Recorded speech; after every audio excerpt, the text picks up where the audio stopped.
மத்தேயு சுவிசேஷம் 3வது அதிகாரம் 8வது வசனத்தை ஒருவர் வாசிக்கலாம். மனம் திரும்புதலுக்கு ஏற்ற கனிகளை கொடுங்கள். போதும். எங்கள் அன்பின் இயேசுவே, நாங்கள் உம்மை துதிக்கிறோம், ஸ்தோத்திரிக்கிறோம். இப்பொழுது வாசிக்க கேட்ட இந்த வசனத்தின் மூலமாக ஆண்டவரே, அடியனை மறைத்து நீங்க வெளிப்படுங்க.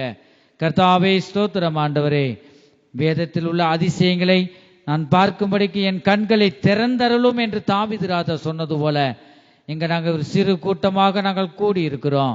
இப்பொழுது வாசிக்க கேட்ட இந்த வசனத்தின் மூலமாக அடியனை மறைத்து நீங்க வெளிப்படுங்க, நீங்க பேசுங்க, நாங்கள் கேட்கிறோம். இயேசு கிறிஸ்துவின் மூலமாய் வேண்டிக் கொள்கிறோம் எங்க நல்ல பிதாவே, ஆமேன். கர்த்தருடைய பரிசுத்த நாமத்திற்கு மகிமை உண்டாகட்டும். இப்பொழுது வாசிக்க கேட்ட இந்த வசனத்துல மனம் திரும்பலுக்கு ஏற்ற கனிகளை கொடுங்கள் என்று நாம் வாசிக்க கேட்டோம். கர்த்தருடைய பரிசுத்த நாமத்திற்கு மகிமை உண்டாகட்டும். ஒரு மனிதனுக்கு மனம் திரும்புதல் மிகவும் அவசியம். ஒரு பாவி இந்த பூமியில மனம் திரும்புவது பரலோகமே சந்தோஷப்படுமா? வேற எதை கொடுத்தாலும் பரலோகம் சந்தோஷப்படாது. பூமியும் அது நிறைவும் கர்த்தருடையது. அப்ப நாம் எதையும் ஆண்டவருக்கு கொடுக்க முடியாது. ஒன்றே ஒன்று, மனம் திரும்பி. ஏன்னா நமக்குள்ள இருக்கிற ஜீவன், அவருடைய ஜீவ சுவாசம், தேவனுடைய ஆவி, அவருடைய ஜீவன், அவருடைய ஜீவனை நம் இதயத்தில் வைத்திருக்கிறார். ஆனபடினால இந்த ஜீவன், இந்த ஆத்மா கெட்டு போயிடக்கூடாது. ஆவி, ஆத்மா, இந்த சரீரமும் கெட்டு போயிடக்கூடாதுதான். ஒரு மனிதன் மனம் திரும்பணும். எப்படி மனம் திரும்பணும்? உண்மையாக மனம் திரும்பணும். கர்த்தருடைய பரிசுத்த நாமத்திற்கு மகிமை உண்டாகட்டும். மறுபடியும் இந்த வசனத்தை வாசி. மனம் திரும்புதலுக்கு ஏற்ற கனிகளை கொடுங்கள். மனம் திரும்புதலுக்கு ஏற்ற கனிகளை கொடுங்கள். அல்லேலூயா. அப்ப மனம் திரும்புதலுக்கு ஏற்ற கனியினை கொடு. கனினா நம்முடைய சுபாவத்தை குறிக்கிறது. நீ நல்ல வார்த்தைகளை நீ பேசணும். உன்னுடைய வார்த்தை நல்ல கனியாகிய வார்த்தைகளை நீ பேசணும். பாருங்க, ஸ்தோத்திரத்தை பற்றி கனி என்று நாம் பார்க்கிறோம். அப்ப ஸ்தோத்திர பலி, கனியாகிய ஸ்தோத்திர பலியை நீ செலுத்தணும். அப்ப நம்ம கனி, நல்ல நல்ல கனிகளை தர வேண்டியது இந்த கடைசி நாட்களில் மிகவும் அவசியம். மனம் திரும்புக்கு ஏற்ற கனி. நீ மனம் திரும்பினா உண்மையாக இயேசு கிறிஸ்து எனக்காக கல்வாரி சிலுவையிலே இரத்தத்தை சிந்திருக்கிறார். அவர்தான் என் தேவன், என்னை சிருஷ்டித்த தேவன் அவர்தான் மெய்யான தேவன். ஆண்டவரே, நான் ஒரு காலத்துல பாவத்திலும் சாபத்திலும் தேவன் யார் என்று நான் அறியாது இருந்தேன். ஆனா நீதான் தேவன், நீர் மெய்யான தேவனோ நித்திய ஜீவனுமாய் இருக்கிறீர். நீர்தான் இந்த பூமிக்கு ஆண்டவரை நீர் வந்தீர். எங்களை பாவங்களுக்காக, நான் செய்த அக்கிரமங்களுக்காக இந்த பூமிக்கு நீர் இரத்தத்தை சிந்தி இரத்தத்தின் மூலமாக எங்களை மீட்டு எடுத்தீர். இயேசு கிறிஸ்துவின் ரத்தம் என் பாவங்களை மாத்திரமல்ல, சர்வ லோகத்தில் உள்ள பாவங்கள் எல்லாவற்றையும் கழுவி சுத்திகரிக்கிறது. நீர்தான் மெய்யான தேவன் என்று நாம் அறியணும். என்ன செய்ய வேணும்? தேவன் மெய்யான தேவன் என்று, தேவன்னா யாரு நாம் அறியணும். குமாரன் உங்களை விடுதலையாக்கினால் மெய்யாகவே விடுதலை ஆவீர்கள். அப்ப தேவன் யார் என்று நாம் அறியணுமா இல்லையா? ஒருத்தர் புதுசா பேசுனா, இப்ப உன்னை பத்தி முன்ன போன நான் பேசுனது இல்லை, உன்னுடைய சுபாவங்கள் என்னன்னு எனக்கு தெரியாது, நான் உன்னை ஒரு நாள் கூட நான் அறியலையே, பாருங்க, அப்படி நாம சொல்றோம். அப்ப நம்முடைய தேவன் ரட்சிக்கப்பட்ட மனம் உண்மையாக ஒரு மனம் திரும்புதல் நமக்கு வந்துட்டா, தேவனை அறிஞ்ச பிறகுதான் ஒரு மனிதன் மனம் திரும்புகிறான். கர்த்தருக்கு ஸ்தோத்திரம். மனம் திரும்பலுக்கு ஏற்ற கனியை நீ தரணுமா இல்லையா? அதுதான் மரம் என்பது யார்? தேவனுடைய பிள்ளைகள் நாம். இப்ப அந்த மரத்துல கனி இருக்கணுமா இல்லையா? நல்ல கனிகள் இருக்க வேணும். அப்ப மரம் வளர வளர குறிப்பிட்ட வருஷத்துல அது கனி தர வேண்டும், செழிப்பாக இருக்க வேணும், ஆசீர்வாதமாக இருக்கணும். அந்த மரம் பாருங்க, மரத்தின் நிழல்கள் குருவி எல்லாம் ஜீவன்கள் அடையும். அதுல நிழல் என்பது என்னது? சர்வ வல்லவருடைய நிழலில் உன்னதமானவரின் மறைவில் இருக்கிறவன் சர்வ வல்லவருடைய நிழலில் தங்குவான். இப்ப நிழல் என்பது தேவனுடைய அவருடைய பாதுகாப்பு, சுகம், நிழல் என்பது சுகத்தை குறிக்கிறது. நீ கர்த்தருடைய நிழலில் நாம் காணப்பட வேண்டும். அப்படியானால் நாம் மனந்திரும்புக்கு ஏற்ற கனிகளை நாம் தரணும். கனி கூடாத மரமெல்லாம் வெட்டுண்டு அக்கினியிலே போடப்படும் என்று நாம் பார்க்கிறோம். ஒரு மனம் திரும்புதல் இந்த பூமியில பார்த்தா ஒவ்வொருவரும் ஒவ்வொரு விதமாக வருவாங்க. ஒரு சிலர் என்ன செய்வாங்க, மாப்பிள்ளைக்காக பொண்ணுக்காக என்ன செய்வாங்க, மதம் மாறுவாங்க. என்ன மாறுவாங்க? மதம் மாறுவாங்க. நம்ம எதுல நாம் இருக்கிறோம், நாம் தேவனுடைய மார்க்கத்தில் நாம் நடக்கிறோம். கிறிஸ்தவம் என்பது என்ன? மதம் அல்ல. அது என்னது? தேவனுடைய மார்க்கம். தேவனுடைய மார்க்கத்தில் எவன் ஒருவன் நடக்கிறானோ அதுதான் தேவனுடைய கிறிஸ்தவன். உண்மையான கிறிஸ்தவன் எப்படி கண்டுபிடிக்கிறது? ஆண்டவர் சொல்றாரு, நான் நடந்தபடியே அவனும் நடக்கணும். அவருடைய வழிகளை நடக்கிற, அவரை கடைபிடிக்கிற, தேவனுடைய வழியிலே நான் கடைபிடிக்கிறேன், அவர் வழியிலே செல்லுகிறேன் சொல்லுகிறவன் அவர் நடந்தபடியே தானும் நடக்க வேண்டும் என்று 1 யோவான்ல வாசிக்கிறோம். அப்ப தேவனுடைய பிள்ளைகளாகிய நாம் நாம் உண்மையாக மனம் திரும்பணும். ஒரு மனம் திரும்புவதை பற்றி தான் பரலோகமே சந்தோஷப்படுது. ஒரு பாவியான மனுஷன் ஒரு காலத்துல தேவனை அறியாமல் இருந்தான். ஐயோ, அந்த தேவன் தான் நாம் எவ்வளவோ நான் தூசித்தேன், தேவனுடைய நாம மகிமைப்படும்படியாக அவர் தேவன் என்று நான் அறியல, அதனால ஒரு காலத்துல நான் இருந்தேன், இப்பொழுது தேவன் நான் உண்மையாக நான் அறிஞ்சிட்டேன், என் பாவத்துக்காக அவர் இரத்தத்தை சிந்தினார், ஆகவே இயேசுவே நீர்தான் என் பாவத்துக்காக இரத்தத்தை சிந்தினீர், இப்பொழுது நான் அறிஞ்சிட்டேன், என் பாவங்கள் எல்லாம் இரத்தம் கழுவி சுத்திகரிக்கட்டும், நான் உமக்கு உண்மையாக இருப்பேன் என்று நீ முழுக்கு மனம் திரும்பி பாவங்களை அறிக்கை செய்து இயேசு கிறிஸ்துவின் இரத்தத்தால் நீ கழுவப்பட்டுதான் முழுக்கு ஞானஸ்தானம். ஞானஸ்தானம் என்பது தேவனுக்கும் நமக்கும் ஒரு உடன்படிக்கை.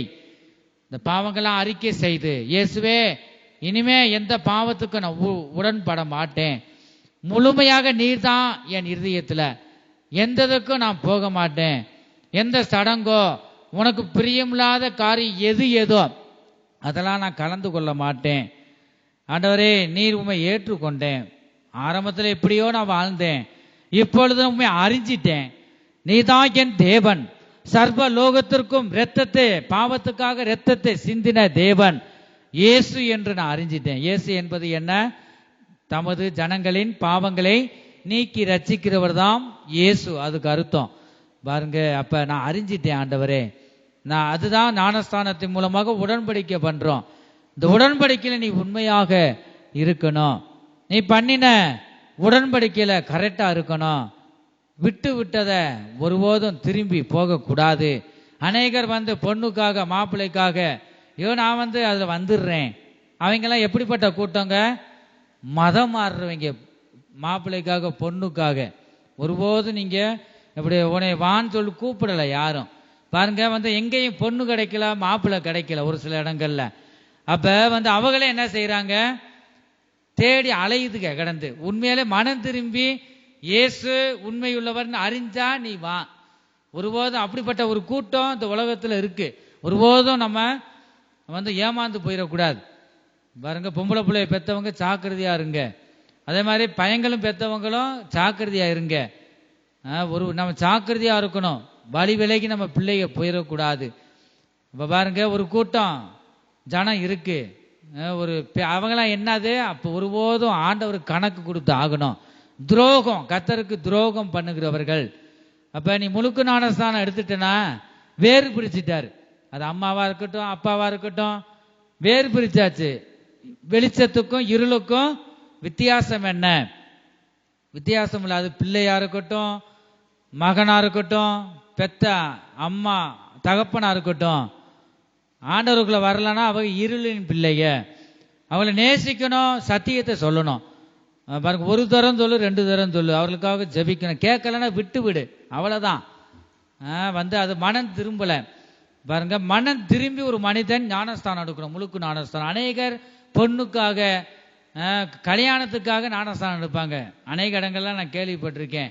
ஞானஸ்தானம் எடுத்தா இப்ப வந்துருச்சு, மனம் திரும்பி இருக்கிறானா பாருங்க, யோசிக்கணும். ஒரு சில இடங்கள்ல கூட நானே அவசரப்படுறேன் பாருங்க. அவசரம் ஒரு மனிதனுக்கு இருக்கக்கூடாது. எந்த இதுலையுமே நான் உபவாசம் இருந்து கர்த்தரிடம் கேட்கணும். அவன் முழுக்கு ஞானஸ்தானம் எடுத்திருக்கானா, அபிஷேகம் பெற்றிருக்கானா, தேவனை அறிஞ்சிருக்கானா கேட்கணும். ஒரு சில நேரங்களும் சோகத்தோடு குடும்ப துர்க்கத்தோடு நெருக்கத்தோடு இருக்கும்போது பிசாசு இந்த வேலையில நான் ஏமாத்துகிறான் பாருங்க. ஒரு சிலர் அப்படியே அந்த மதம் மாறுவாங்க. அப்படிப்பட்ட கூட்டம் தான் என்னது மதம். மதன கிறிஸ்தவ மதம், இந்து மதம் பூரா மனிதன் வச்சுக்கிறது. அவன் எதுக்காக வருவான்? ஆதாயத்துக்காக அவன் வருவான். முழுமையாக நான் வந்துடுறேன் சொல்லிட்டு அப்படியே பொண்ணை கட்டிட்டு போனதும் அந்த அவனுக்குள்ள உண்மையான மனம் திரும்புதல் இல்லை. அவனை சொல்ல குத்தமுள்ள உண்மையான மனம் திரும்புதல் இல்லை. இப்ப ரட்சிக்கப்பட்ட நாம் தான் சுதாரிக்கணும். நிதானம் வேணும். நிதானம் தவறி அவசரப்படக்கூடாது பாருங்க. அப்படி ஒரு சில இடங்கள்ல நிதானம் தவறி போனாலும் கர்த்தர் தாமே அவர்களையும் ரட்சிக்கிறார். ரட்சிப்புக்காக ஜெபிக்கிறோம், எவ்வளவோ சொல்லி பார்க்கிறோம் பாருங்க. அது துரோகம், தேவனுக்கு முன்பாக துரோகம் பாருங்க. கொஞ்சம் வழி விலைக்கு போறது, அங்கிட்டு போய் அவங்க வழியில கூட்டு போறது. அவங்களாம் எந்த கூட்டம்? அதுதான் மனுஷருக்கு எச்சரிக்கை திருட்டு பயலுக பாருங்க. அதுக்கெல்லாம் யாரு? திருடுங்க. வேத வசனம் இருக்கு, மனுஷரை திருடுகிறவங்க இருப்பாங்களாம் அந்த பூமியில. வேத வசனம் சொல்லுது திருடுவாங்களாம், மனுஷரை திருடுவாங்களாம். இதுதான் இந்த கூட்டம் பாருங்க. வர்ற மாதிரி வருவாங்க, எச்சரிக்கையா இருக்கணும். அவங்க என்ன செய்யல? மனம் திரும்பல. இப்ப தலைப்பு என்ன? மனம் திரும்புக்கு ஏற்ற கனிகளை நீ தரணும். நீ பாவத்தை அறிக்கை செய்து தேவனை ஏற்றுக்கொண்டுட்டியா? தேவனை நீ அறிஞ்சிட்டியா? அநேகர் முழுக்கு ஞானஸ்தானம் எடுத்திருப்பாங்க. எதுக்காக? பொண்ணை கட்டுறதுக்காக, மாப்பிள்ளை கட்டுறதுக்காக, கல்யாணம் ஆகுறதுக்காக செய்வாங்க. ஆனா அவன் என்ன மனம் திரும்பி இருக்க மாட்டான், அது ஆதாயத்துக்காக.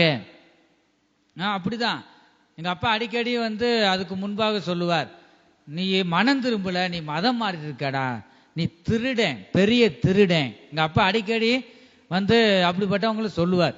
ஏன்னா உன் ஜீவனே போனாலும், நீ செத்தாலும், நீ என் மதம் பெருசு இந்து மதம் சொன்னாலும் மதம் மனுஷன் வச்சுக்கிறது, ஒரு ஆதாயத்துக்கு நீ வராத.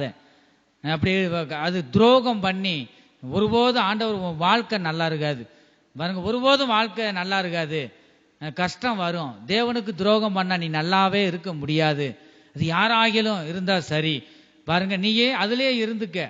பொண்ணு கிடைச்சா சரி, கிடைக்காட்டி நீ போகக்கூடாது. ஒரு தீவிரமா இருக்கணும். அந்த தைரியம் உனக்கு இருக்கா?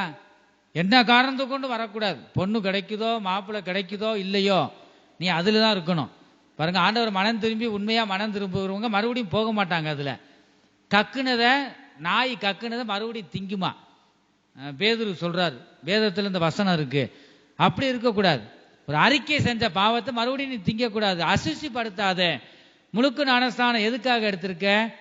ஏதோ நீ மதம் மாறி இருக்க. மதம் மாறினா ஒரு பிரயோஜனம் இல்லை ஒரு மனிதனுக்கு. மதம் மாறக்கூடாது. என்ன மாறணும்?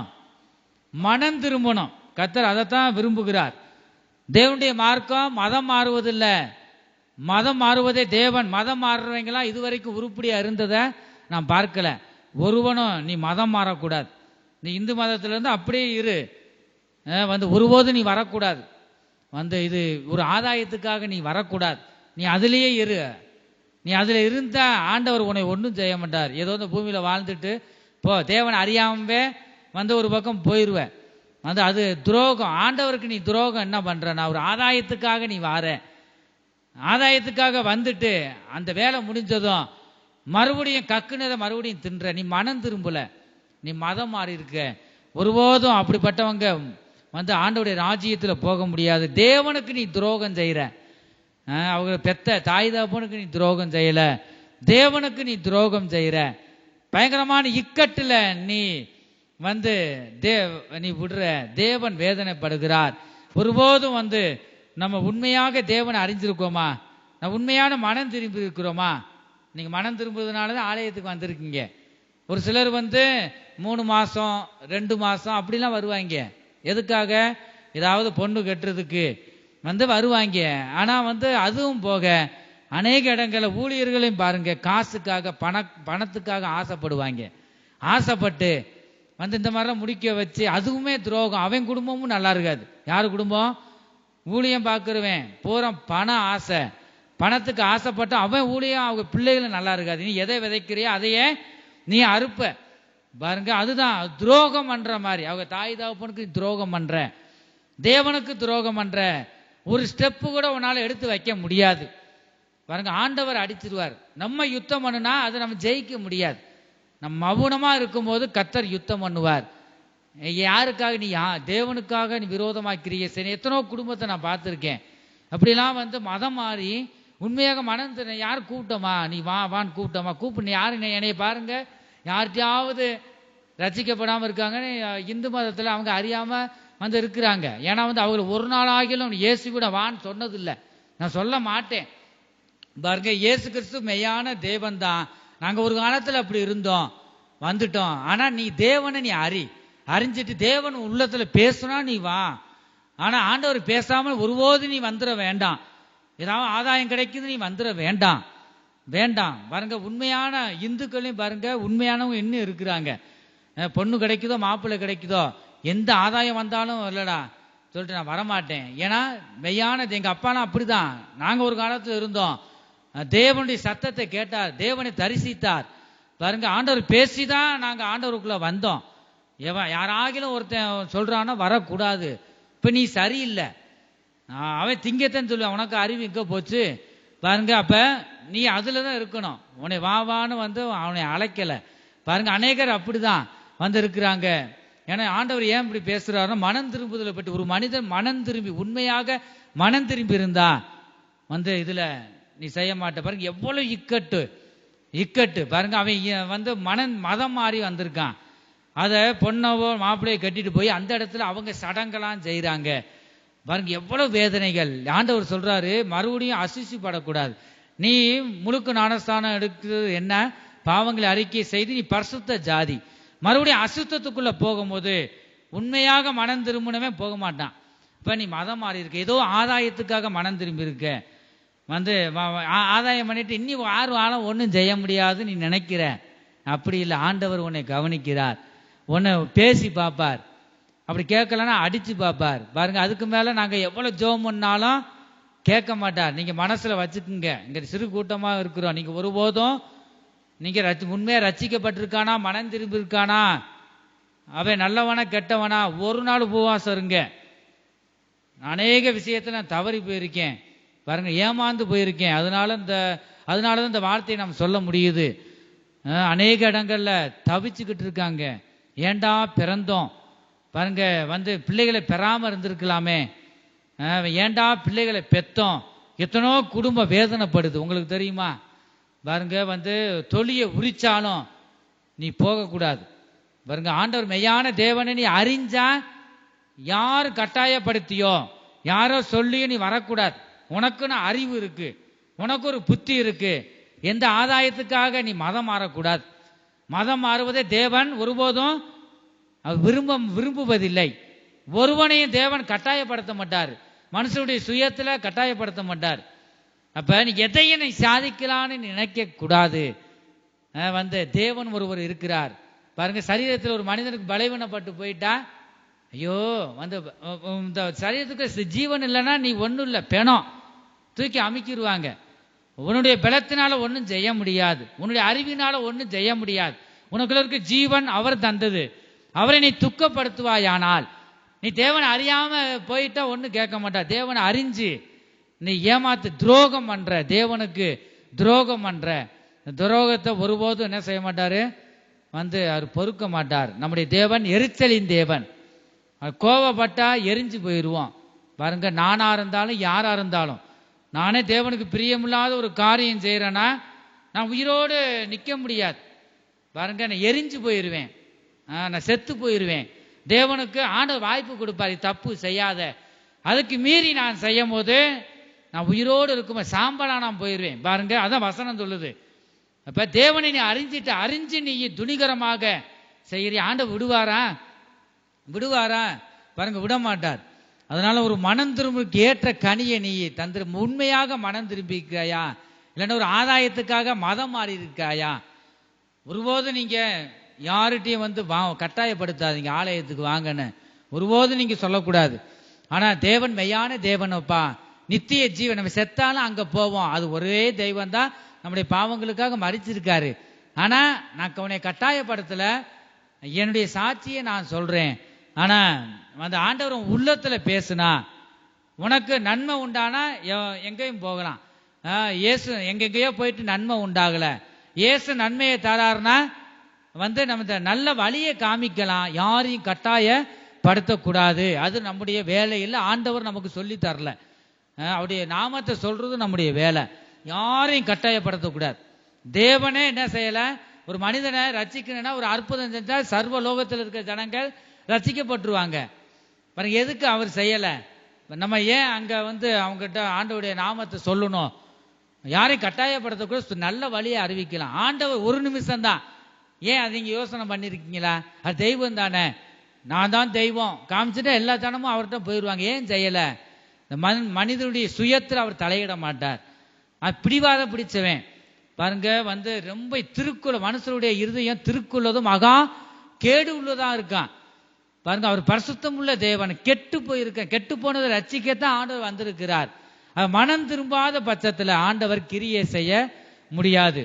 ஒருபோது நீங்க பையங்களோ பிள்ளைகளோ கொடுக்கப்பட்ட பிள்ளைகளை நீங்க ஏதோ ஒரு ஆதாயத்துக்கு வசதியா இருக்கிறான், நல்ல வேலையில இருக்கான்னு கொடுத்துடாதீங்க.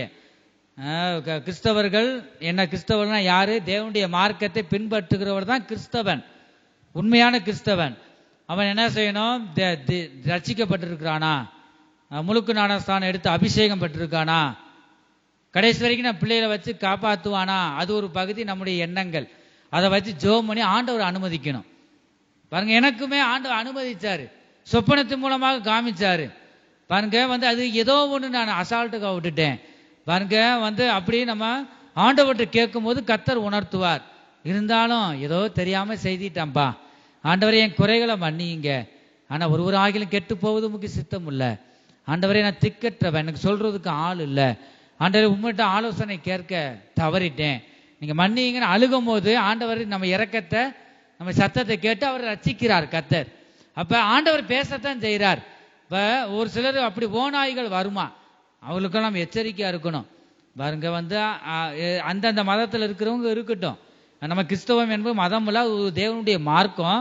பாருங்க அவங்க ஏதாவது ஆதாயத்துக்கு வரும்போது அவங்க என்ன செய்யறாங்க? இந்த குடும்பம் நல்லா இருந்தது நான் சரித்திரமே இல்லை.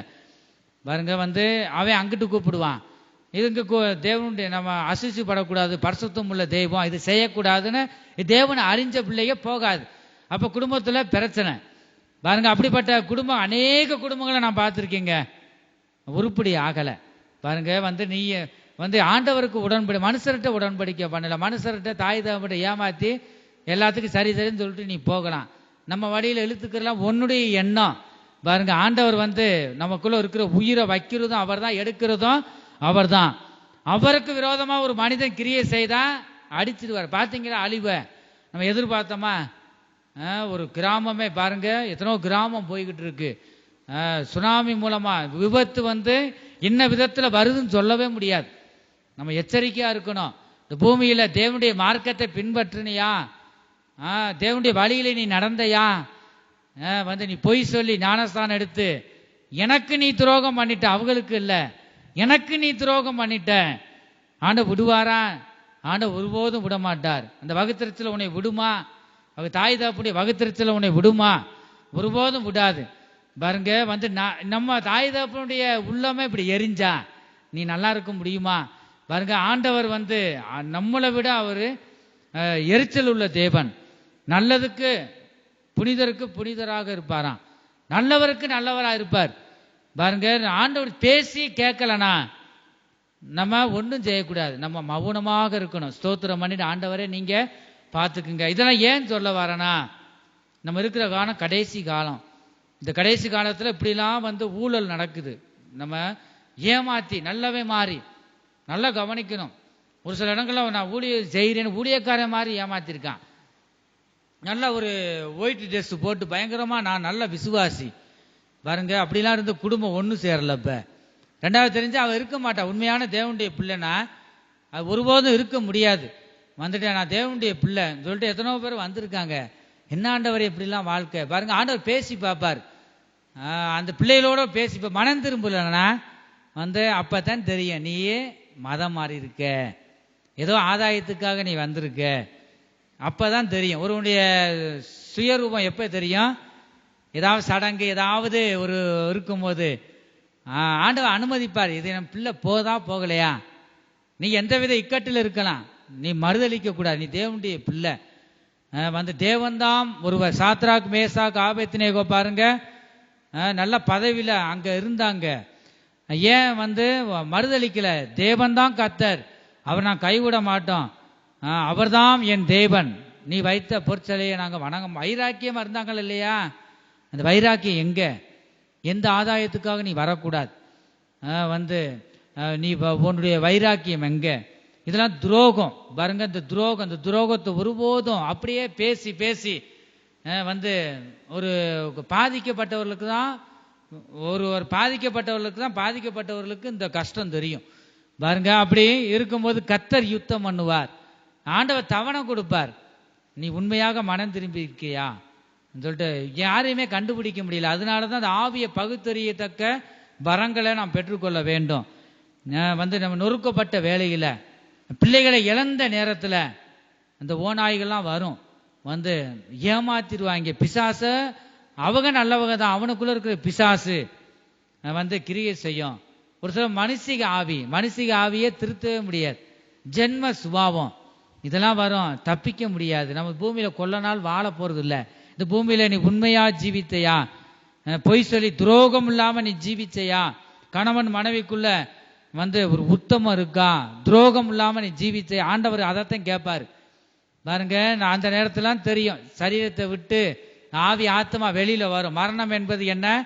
ஆவி ஆத்மா சரீரத்திலிருந்து வெளியே வருவதுதான் மரணம். வெளியில வந்துட்டா சரீரம் செயல்படாது, அதுதான் மரணம், செத்துட்டான்னு சொல்றோம் பாருங்க. செத்த சரீரத்துக்கு நீ என்னதான் செஞ்சாலும் அது முடிச்சு பார்க்குமா?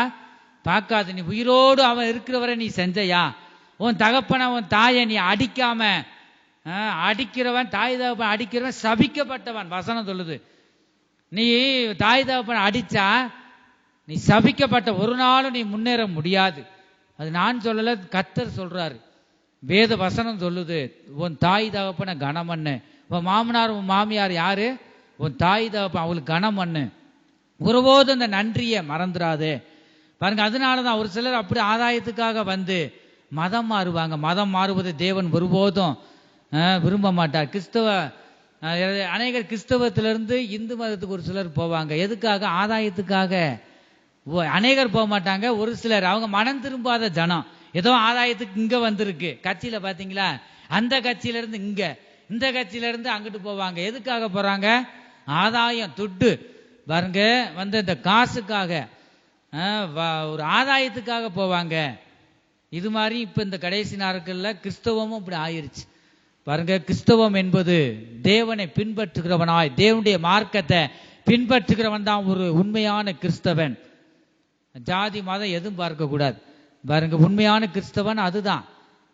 இந்த நாம் பார்க்கிறோம், ஏதாவது ஆதாயத்துக்காக பொய் சொல்லி, ரசிக்கப்படாதவங்க சொல்லுவாங்க, 1000 பொய் சொல்லி சொல்லுவாங்களே, ஒரு கல்யாணத்தை முடிக்கலாம் 1000 பொய் சொல்லியா சொல்லுவாங்க பாருங்க. 1000 பொய் சொல்லி ஒரு கல்யாணம் முடியும் கேள்விப்பட்டிருக்கேன்.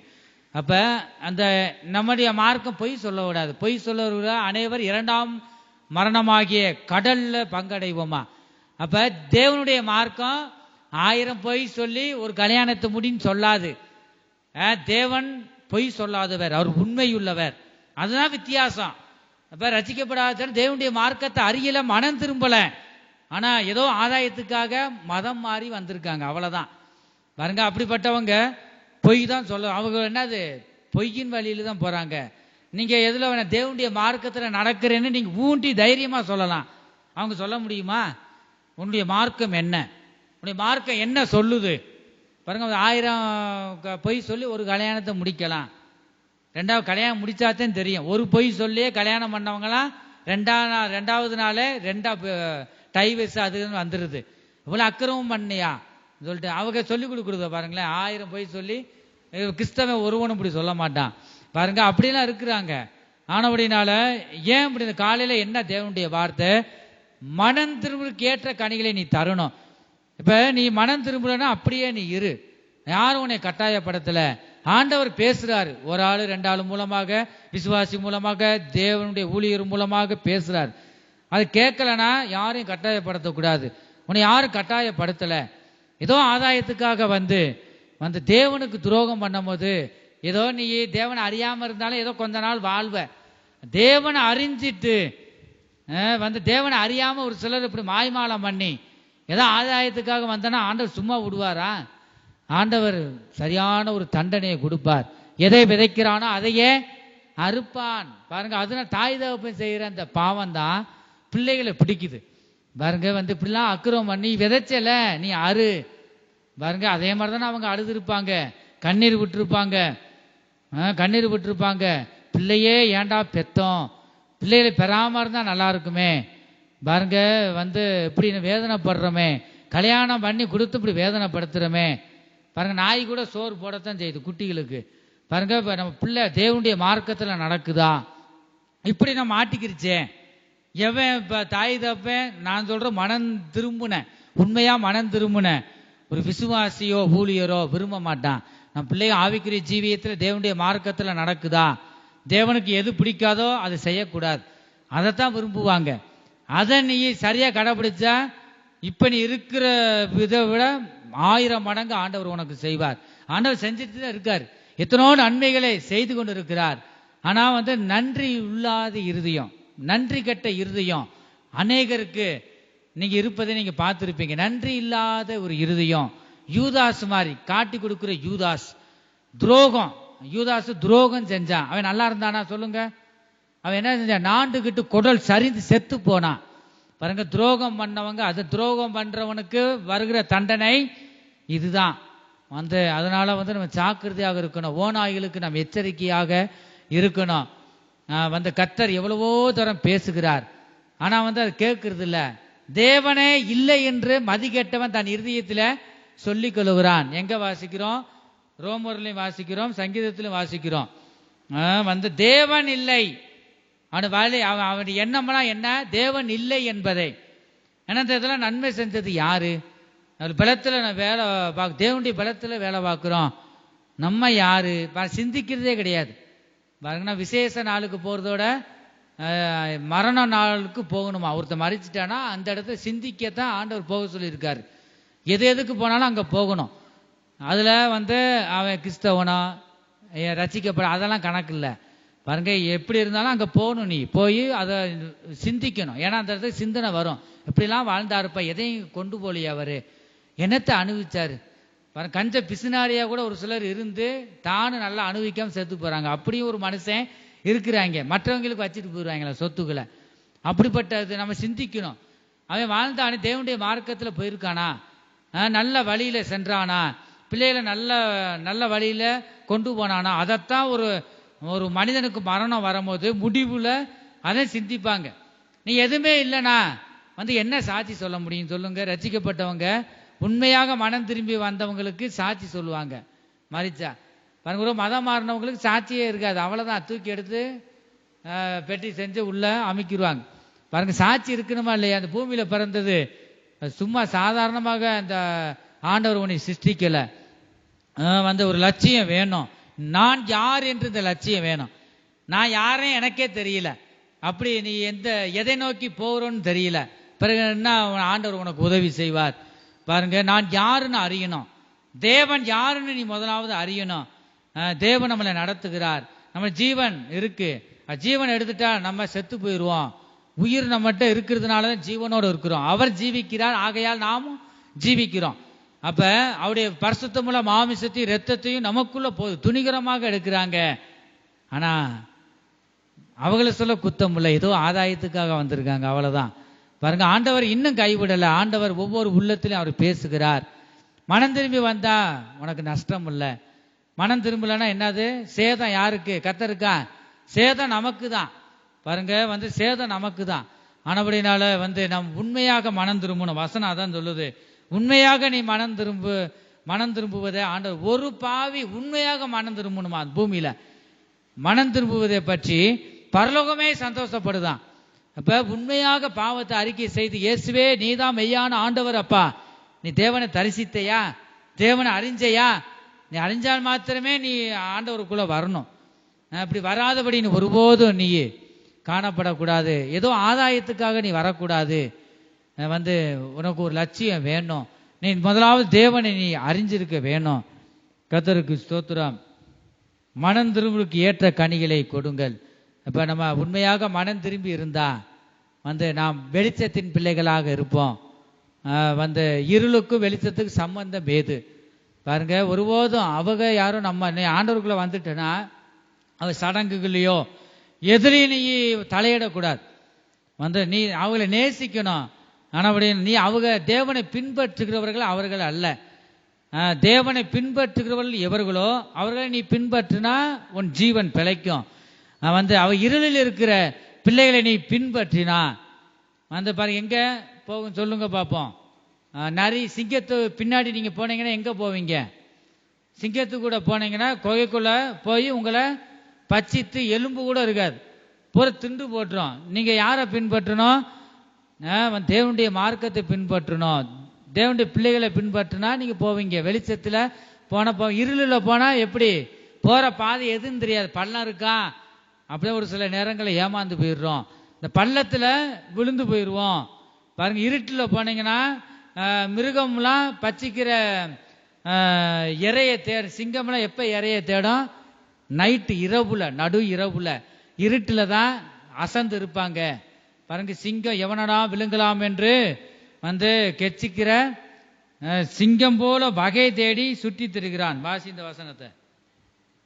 பேதுருல பார்க்க 1 பேதுருல இருக்குன்னு நினைக்கிறேன். வாசி. எவனடா விழுங்கலாம் என்று அவன் சுற்றி வகை தேடி கொண்டு இருக்கிறானா பாருங்க. அந்த பிசாசு டக்குன்னு சொன்ன உடனே எடுக்கணும்.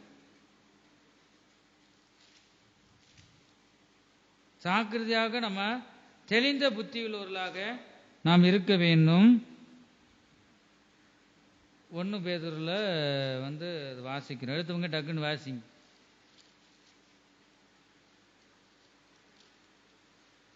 தெளிந்த புத்தியுள்ளவர்களாக இருக்கணும் சொல்லிட்டு இருக்கு. இந்த வசனத்தை வாசி, இதில் தான் இருக்குன்னு நினைக்கிறேன்.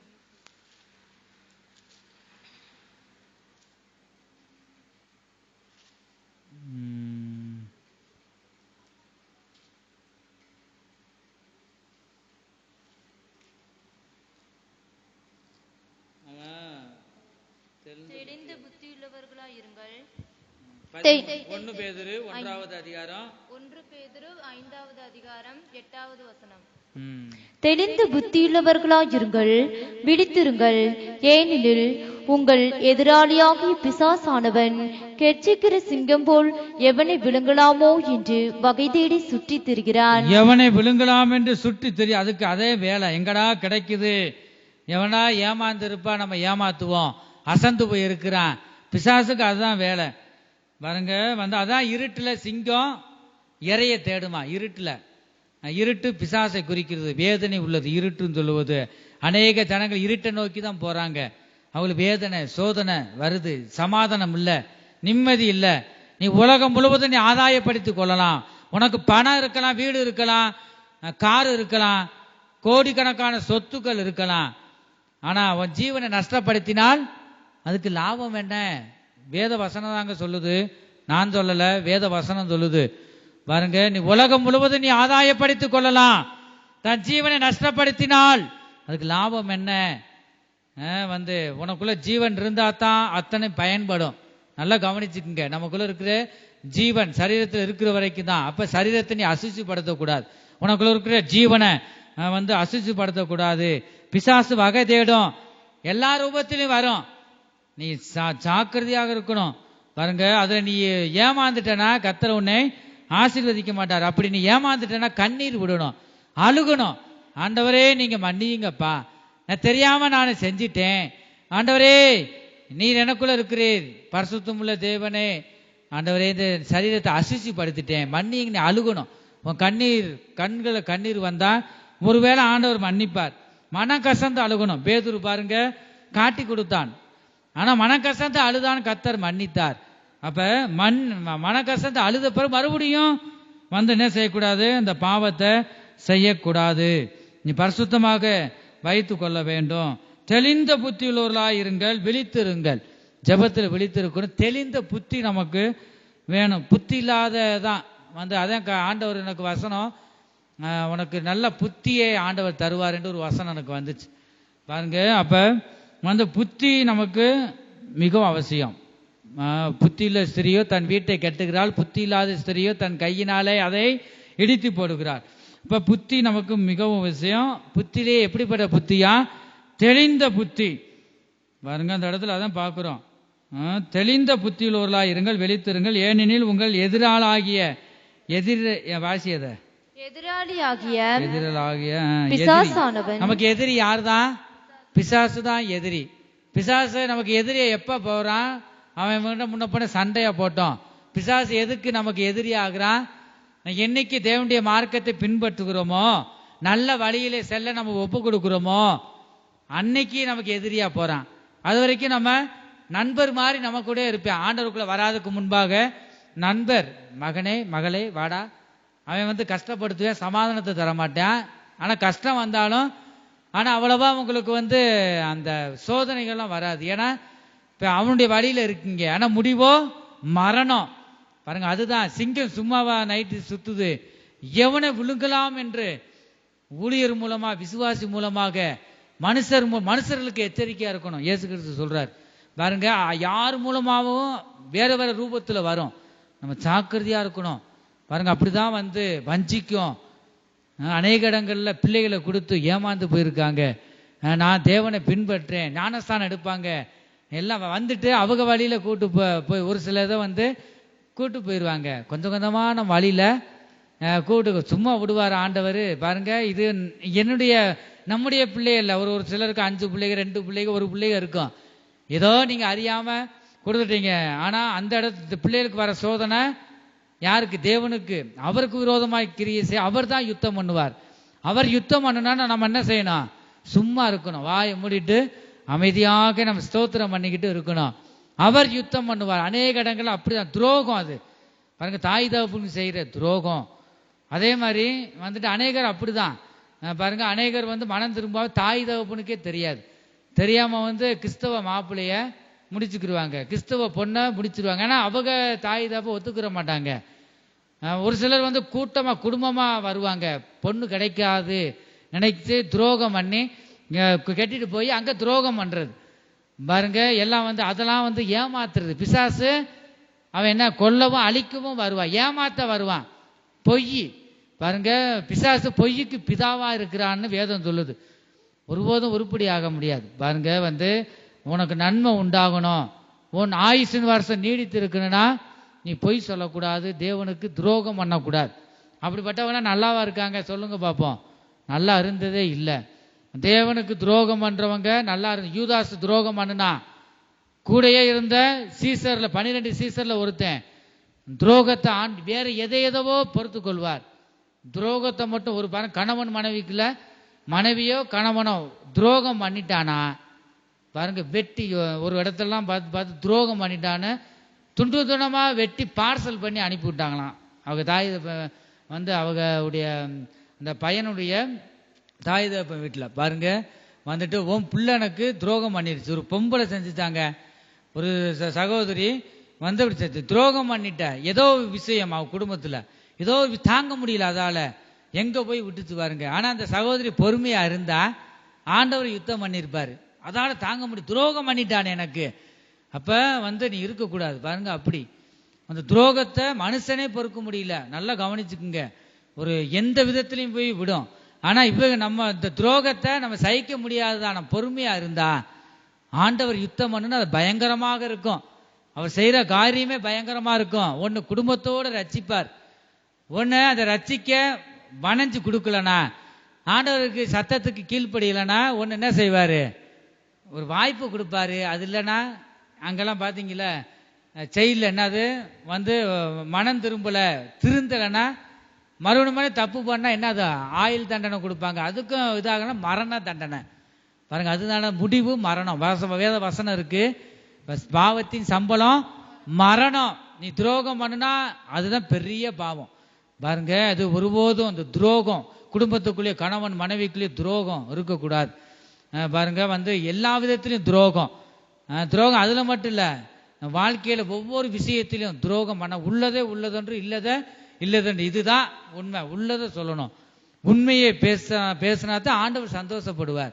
நீ உண்மையை பேசி எதையும் நீயே உண்மையை பேசினா ஆண்டவர் அது கேட்ட கிருபையை தந்து உனக்கு மன்னிப்பார். பாருங்க, உண்மை பேசாம அப்படி இருக்கிற துரோகிகளை கர்த்தர் மன்னிக்க மாட்டார். இந்த யூதாசு கூட அழுது இருக்கலாம், ஆண்டவரே உண்மை காட்டி கொடுத்துட்டேன், குற்றமில்லாத பரிசுத்தமுள்ள ரத்தத்தை நான் காட்டி கொடுத்துட்டேன். கண்ணீர் விட்டுருந்தா பேதுருவை மன்னிச்சாரா இல்லையா? 3 தூரம் மறுதளிச்சான். பாருங்க, ஆண்டவர் மன்னிச்சார். அதே சீசர் 12 சீசர்ல பேதுருவை மன்னிச்ச தேவன் யூதாசை மன்னிக்க மாட்டாரா? அவன் மன கசந்து, ஆனா குற்றமில்லாத பரிசுத்தமுள்ள தேவனை காட்டி கொடுத்துட்டேனேன்னு சொல்லிட்டு அப்படியே நாண்டுகிண்டு குடல் சரிந்து செத்து போனானா. லூக்கா சுவிசேஷத்துல பாக்குறோம். பாருங்க, அப்படி அவன் அழுது இருக்கலாம், ஆண்டவரே நீங்க மன்னிங்கப்பா, ஆண்டவரே எனக்கு ஒரு இறக்கப்படுங்க, கடைசியில தயவு பாராட்டுங்க, தெரியாம 30 வெள்ளிக்காசுக்காக காட்டி கொடுத்துட்டேன். 30 வெள்ளிக்காசு அவனுக்கு பயன்பட்டுச்சா? இல்ல. அது மாதிரி நம்ம எவ்வளவு கோடிக்கணக்காக கூட இருக்கட்டும், பாருங்க, சொத்துக்காக நம்ம ஒருபோதும் தேவனுக்கு பிரியமில்லாத காரியம் செய்யக்கூடாது. என்னை எடுத்துக்கிட்டாலுமே எல்லாருக்கும் ஒன்று போல செய்யல. ஒரு பிள்ளைகளுக்கு நல்லா செஞ்சு ஒரு பிள்ளை செய்யலை, நான் எதுவும் சொல்லலையே, நான் கேட்கல. பணத்துக்கு பின்னாடி நம்ம போகக்கூடாது. சிங்கத்துக்கு பின்னாடி போனா நீயே இரையாயிருவ பிசாசுக்கு. ஆனபடினால நித்திய நீதியின் பாதையில் என்ன உண்டு? ஜீவன் உண்டு. அந்த பாதையில் மரணம் இல்லை. இப்ப நீதியின் பாதையில போகணும். எப்படிப்பட்ட சூழ்நிலை நெருக்கங்கள் உனக்கு வந்தாலும் நீ மறுதளிக்க கூடாது. அப்படியே செஞ்சுட்டால் நீ அழுகணும். பேதுருவை போல அழுதா மன்னிப்பார். இவன் அழுகல. யூதாசு பயங்கரமான துரோகம், கூடையே இருந்து துரோகம் பண்ணிட்டான். பாருங்க, கூட இருந்து துரோகம் பண்றத தாங்க முடியாது நம்மளால. எவனோ கண்ணுக்கு தெரியாத ஒரு மனுஷன் துரோகம் பண்ணிட்டானா, முன்ன போனா அறியலப்பா, ஏதோ நம்மதை ஏமாந்துட்டோம் சொல்லலாம். இப்ப கூடவே இருந்து நல்லவ மாதிரி பேசிட்டு நீ துரோகம் பண்ணுனா அது எனக்கல்ல, யாருக்கு பண்ற? கர்த்தருக்கு நீ பண்ற. அந்த துரோகத்தை ஒருபோதும் தேவன் மன்னிக்க மாட்டார். பாருங்க, நான் மன்னிச்சாலும் தேவன் மன்னிக்க மாட்டார். பாருங்க, அப்படிப்பட்ட துரோகத்தை நீ அழுகணும். மன கசந்து அழுது மன்றாடி, தேவன் யார், எந்த மார்க்கத்தில் நாம் போறோம், நம்முடைய தலை எழுத்து யார் கையில் இருக்கு, அந்த மெய்யான தேவன் என்று நீ அறியணும். அறிஞ்சு நீ அழுகணும்.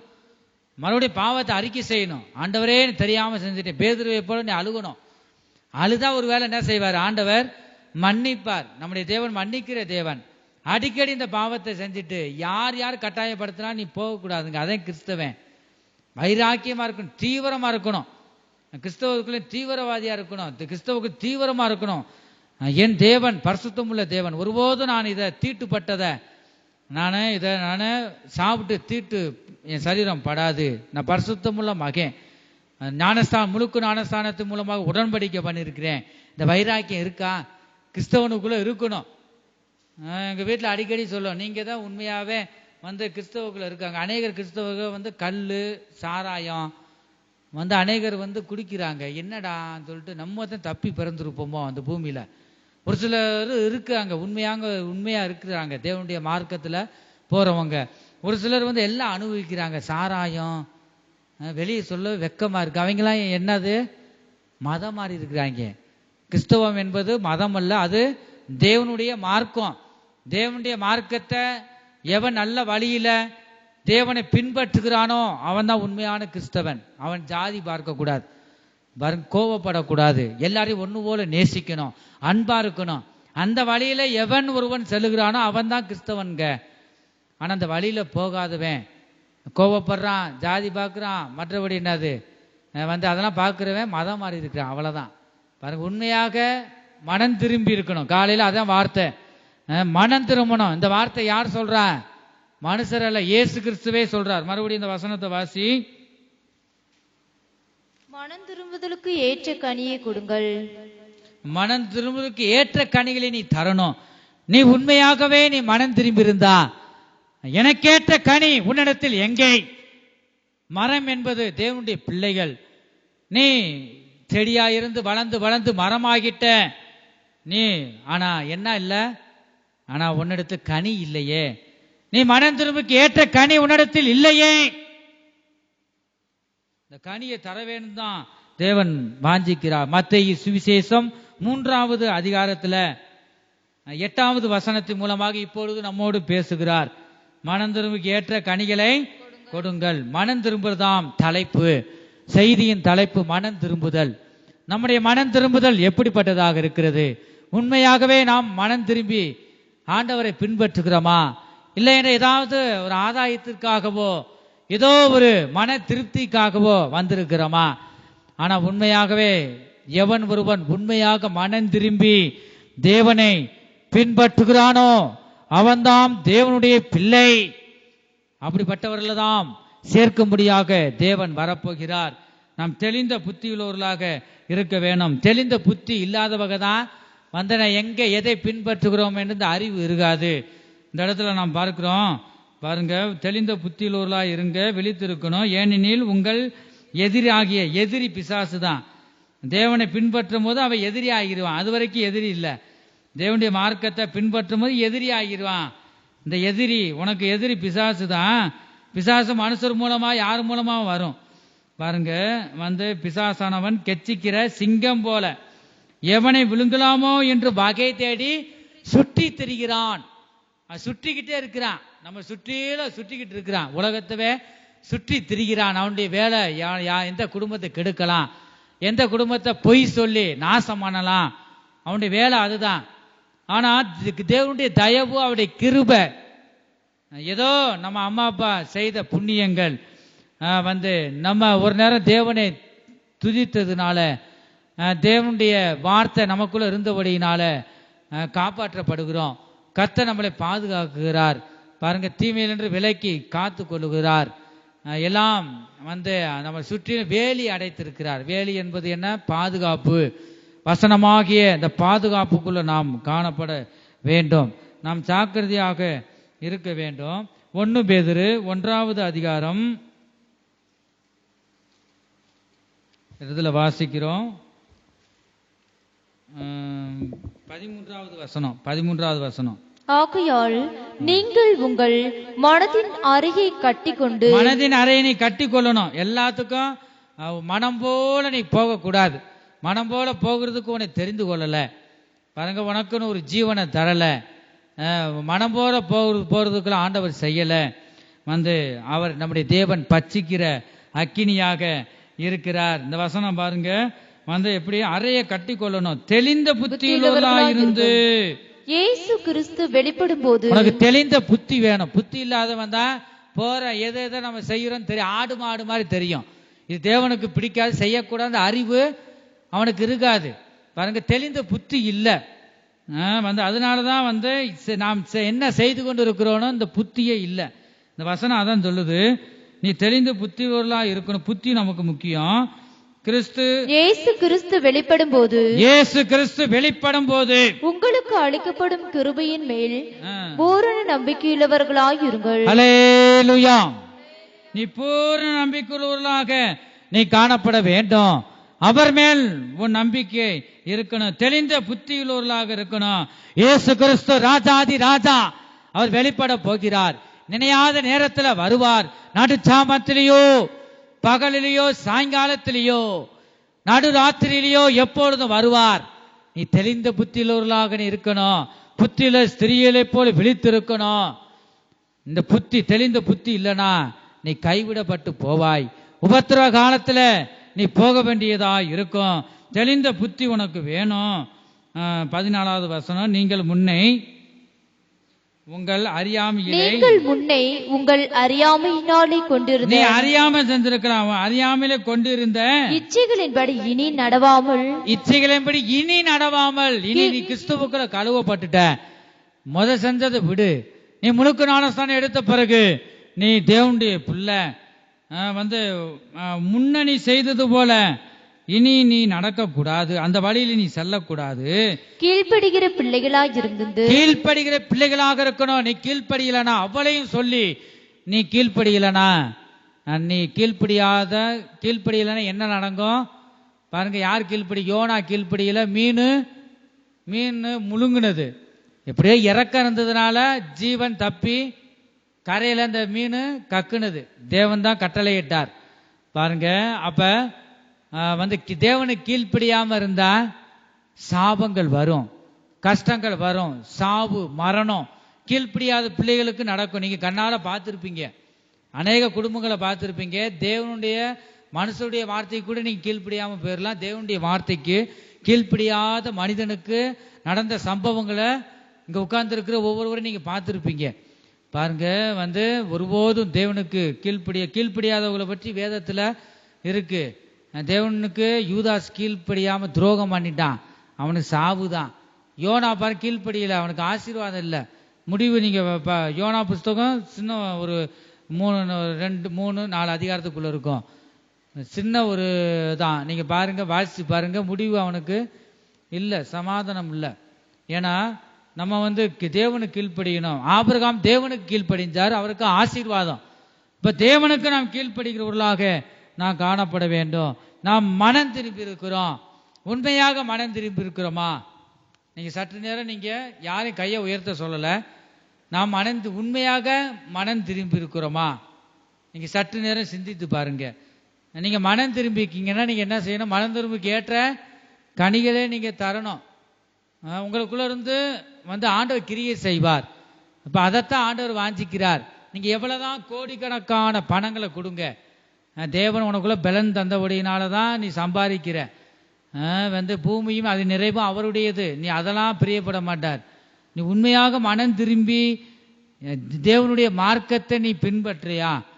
இயேசு கிறிஸ்துவே வழியும் சத்தியமும் ஜீவனுமா இருக்கிறார். இயேசுவின் வழியில நீ செல்றையா? இயேசுவின் வழி என்பது என்ன?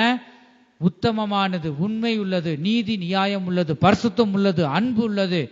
இந்த மார்க்கத்தை நீ தேர்ந்தெடுத்து அதை பின்பற்றையா? அதைத்தான் ஆண்டவர் பார்க்கிறார்.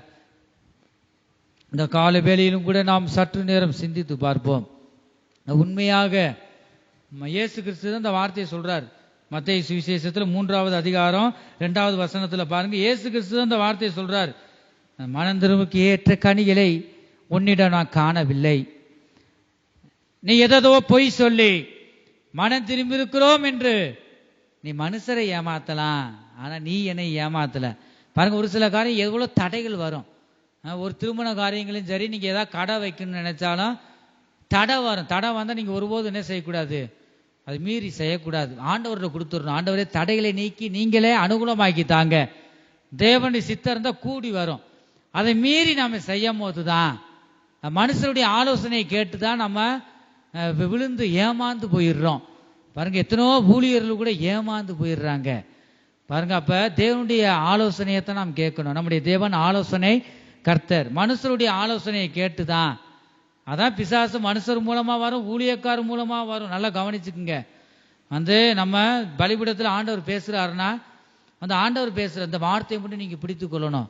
மற்றபடி மற்ற நேரங்கள்ல உண்மையான ஊழியர்கள் இருக்காங்க, பொய் சொல்ற ஊழியர்களும், வகுத்து பிழப்புக்காக தொழிலாய் செய்கிற ஊழியர்களும் இருக்காங்க. நல்லா கவனிச்சுக்கிறோம். நீங்க வந்து நீங்களாம் வந்து மேய்ப்பன் இல்லாத ஆடுகளை போல அநேகர் இருக்கிறாங்க. நீங்க ஒரு லட்சியம் இருக்கணும். ஒரு ஆலயத்துக்கு போறீங்கன்னா கரெக்டா நீங்க போகணும். இயேசு கிறிஸ்துவை பிடித்து கொள்ளணும். அவரை நீங்க நம்ம எல்லாருமே அவரை தான் பின்பற்றோம். ஒருபோதும் அவருடைய வழியை விட்டு நீங்க போயிடக்கூடாது. அவர் தேவனுடைய வழியை நீங்க வந்து இயேசு கிறிஸ்துவை பிடித்து கொள்ளணும். அவர் தான் வழி, சத்தியம், ஜீவனமா இருக்கிறார். ஜீவனுக்கு வந்து நித்திய ஜீவனை தருகிறது அவர் தான். ஆனபடினால அவரை நீங்க பிடித்து கொள்ளணும். யாரையும் நம்பி ஏமாந்து போயிடக்கூடாது. இயேசு கிறிஸ்து முன்னமே சொல்லிட்டார், ஓநாய்கள் மாதிரி வரும், உங்க மத்தியில வரும், ஏமாத்துவாங்க. பெரியசாமிபுரத்துல பாத்தீங்களா, வந்துட்டு அந்த பாத்ரூம் அல்றதுல கூட வந்துட்டு நம்ம நல்லவே நினைக்கிறோம். 2000 ரூபா கொடுக்குற இடத்துல 6000 ரூபா 7000 ரூபான்னு ஏமாத்திட்டு போயிடுறாங்க. நம்ம எப்படிடா ஏமாந்தோம்? ஒவ்வொரு விதத்திலும் ஒவ்வொரு மனிதனும் ஏமாந்துருக்கான். ஒரு சிலர் கல்யாண விஷயத்துல ஏமாந்துருக்காங்க, ஒரு சிலர் தொழில் பண்றதுல ஏமாந்துருக்காங்க, ஒரு சிலர் அவரவே நம்பி இருப்பாங்க, அவன் துரோகம் பண்ணிடுவான், பச்சை துரோகி. பாருங்க, நம்ம வேதனைப்படுவோம். ஒவ்வொரு மனிதனும் ஒவ்வொரு விதத்திலும் இன்னும் ஏமாந்துக்கிட்டு தான் இருக்கான்.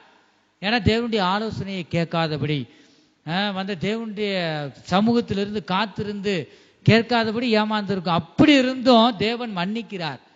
மன்னித்து, ஐயோ நம்ம பிள்ளை நம்ம ரத்தத்தால் கழுவப்பட்ட பிள்ளைப்பா, ஏதோ தெரியாம செஞ்சிருச்சு, மன்னிக்கிறார். பாருங்க, தப்பு செஞ்சாலும் நம்ம அழுகணும். பேதுருவை போல மனக்கசந்து அழுதா தேவன் நம்மளை மன்னித்து மறுபடியுமாக தலை நிமிர்ந்து நடக்க ஆண்டவர் செய்வார். எதை விதைக்கிறானோ அதையே அறுப்பான். விதைக்கிறவன் எதை விதைக்கிறானோ அறுக்கட்டும். நீ உன் தாய் தகப்பனை, உன் மாமனார் மாமியார அவங்களுக்கு துரோகம் பண்ணாம நீ உண்மையாக நீ அவங்களுக்கு செய்ய வேண்டிய கடமையை செய்யணும். தேவனுடைய மார்க்கத்தில் என்ன சொல்லப்பட்டிருக்கோ அதை தான் நீ செய்யணும். பாருங்க, அதுல செஞ்சா நீ வயதாகும் போது உனக்கு கொடுக்கப்பட்ட பிள்ளைய ஆண்டவர் நல்லது, ஏன்னா நீ நல்லதை விதைச்சிருக்க, நல்ல கனிகளை தாங்கன்னு சொல்றாரு ஆண்டவர். பாருங்க, மனம் திரும்புக்கு ஏற்ற கனிகளை தரணுமா. அப்ப நீ இன்னைக்கு எதை செய்யறியோ அதையே நீ அறுப்ப. நீ நல்லது செஞ்சா அதே நல்லது உன் ஜீவியத்துல உண்டாகும், உனக்கு நன்மை உண்டாகும். பாருங்க, அநேகர் பணத்தை நம்பி, பணத்து பின்னாடி பணம் இருந்தா தானே சாப்பாடு, வருஷம் முழுதும் இந்த பணம் நம்மளை கொண்டு போகாது. ஜனமே, என் ஜனமே, இந்த கால வேளையில நீ சிந்தித்து பார். இந்த பணம், பெரிய பெரிய முதலமைச்சர் கூட பாருங்க, பிரதமர் எல்லாரும் போகும்போது எதுவும் கொண்டு போனாங்களா பணத்தை? எதுவுமே இல்லை. தாயின் வயிற்றுல பிறக்கும் போதும் ஏதோ 100 ரூபாய் நகையோட நம்ம பிறக்கல. நீ வரும்போது எதுவும் கொண்டு வந்ததில்லை, போகும்போதும் எதுவும் கொண்டு போவதும் இல்லை. ஆனால் ஒன்னே ஒன்று கேட்பார், எப்ப அவரை சந்திக்க போகும்போது உண்மையாக யாருக்கும் துரோகம் இல்லாம, யாருடைய மனசும் நோகாம, யாருடைய மனசுக்கும் தொந்தரவு இல்லாம, வலி இல்லாம, நீ உண்மையாக தேவனுடைய மார்க்கத்தில் நடந்து நீ ஜீவித்து முடிவு மரணம் நல்லா இழுத்துக்கிட்டு இருக்க மாட்டேன். உன்னுடைய மரணம் சமாதானமா இருக்கும். பாருங்க, அப்படிலாம் ஒரு பாஸ்டர் அப்படிதான் பிரசங்கம் பண்ணிக்கிட்டே இருக்கார் பலிபீடத்துல. நல்லா கவனிங்க, நான் சொல்றது சிபிஎம் சர்ச், நீ கேள்விப்பட்டிருப்பீங்க, பெந்தேகோஸ்தை. அந்த இடத்துல உண்மையான நடந்த சாட்சி, நல்லா கவனிங்க, செய்தி கொடுத்துட்டு இருக்கார். அவருடைய ஜெபம் என்ன? ஆண்டவரே எனக்கு என்ன பொறுப்பு கொடுத்தீரோ அதெல்லாம் செஞ்சுட்டு நான் உங்களுடைய வார்த்தையை கொடுக்கும் போதே போகணும். பாருங்க, ஜெபம் பண்ணியிருக்காரு. செய்தி கொடுத்துருக்கும் போதே செய்திலாம் கொடுத்துட்டாரு. கடைசி நேரத்தில் இந்த வார்த்தையை சொல்லி நல்லா கர்த்தருடைய ஆவிக்குள்ள ஆகும்போது அப்படியே மரம் சாயும். பாருங்க, அப்படியே மரம் சாயிற மாதிரி சாயவும், அப்படியே பின்னாடி பாஸ்டர் உட்கார்ந்துருந்தாங்க. உட்காரவும் அப்படியே கீழே தரையில ரேச விழுந்தா மண்டை உடஞ்சிருக்கும். கீழே விழுந்த உடனே அப்படியே தூக்கிட்டாங்க 2-3 ஊழியக்காரர். கையை பிடிச்சி 2 ஊழியக்காரும், ஆனால் கவனிச்சுக்கிட்டே இருந்ததுனால, செய்தி கொடுத்ததுனால பார்வை போற அவர் மேல, பின்னாடி இப்படி சாயுது. அப்படியே ஜீவனை அழகா சமாதானமா போயிருச்சு. நாங்க அப்படிதான், ஆண்டவரே எனக்கு கொடுக்கப்பட்ட பிள்ளைய உங்களுடைய ஊழியத்தை உண்மையாக செய்யணும், பூமியில ரொம்ப கஷ்டமா இருக்குப்பா, ஆண்டவரே ஸ்தோத்திரம், எனக்கு நீங்க செய்ய வேண்டிய உங்களுடைய சித்தத்தை நான் செய்யணும், ஆண்டவரே நீர் என்னோடு இருங்க, செய்தி கொடுத்துருக்கும் போதே நீங்க எடுக்கணும். அப்படிதான் நாங்கள் 2 பேரும் ஒன்று போல உண்மையை சந்திக்கணும் ஆண்டவரே. ஒருவர் விட்டு ஒருவர் போகக்கூடாது, அதெல்லாம் நரகம். பாருங்க, தனிமையா இருப்பதே ஒரு நரகம். ஆனவுடைய தனிமையை ஒருபோது உணரக்கூடாது. இயேசு கிறிஸ்து சொல்றாரு, நானும் என் பிதாவும் ஒன்றாய் இருக்கிறோம். அவர் தனியா இருக்கல. ஒரு நிமிஷம் இந்த கல்வாரி சிலுவையில என் மகன் பாவத்தை சுமந்து கொண்டு இருக்கிறார். அப்பா, அவர் என் மகன் பாவமே செய்யலையே, பரிசுத்தமுள்ள தேவன் இந்த மனிதர்களுக்காக, மனிதனுடைய அக்கிரமம், மனுஷனுடைய பாவத்தை என் மகன் சுமந்து இருக்காரு. பாவத்தை பார்க்க மாட்டா சுத்த கண்ணன் பிதாவானவர் ஒரு நிமிஷம் தான் முகத்தை திருப்பினார். பார்க்க சகிக்கல. என் மகன் குற்றமில்லாத பரிசுத்தமுள்ள தேவன் சிலுவையில தொங்கப்படுவத அவர் பார்க்க முடியும். ஒரு நிமிஷம் தான் திரும்பினாரு. தேவனே, என் தேவனே, ஏன் என்னை கைவிட்டீர்?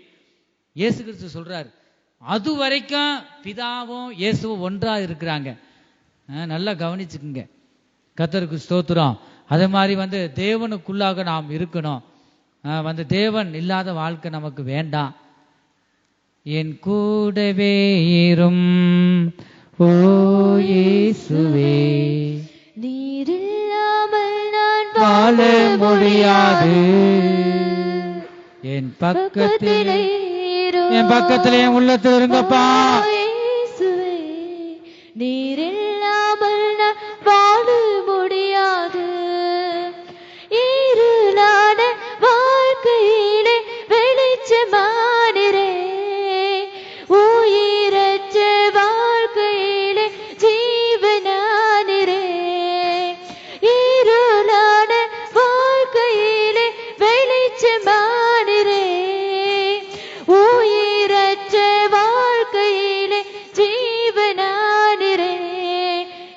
அப்பாவும் நீரே, என் அம்மாவும் நீரே, எனக்கெல்லாமே நீங்க தானப்பா. என் வெளிச்சமும் நீரே, என் ஜீவனும் நீரே, எனக்கெல்லாமே நீங்க தானப்பா. என் கூடவே இரும் ஓ இயேசுவே, நீர் இல்லாமல் நான் வாழ முடியாது. அல்லேலூயா. அவர் இல்லாம நம்மளால வாழ முடியாதுங்க.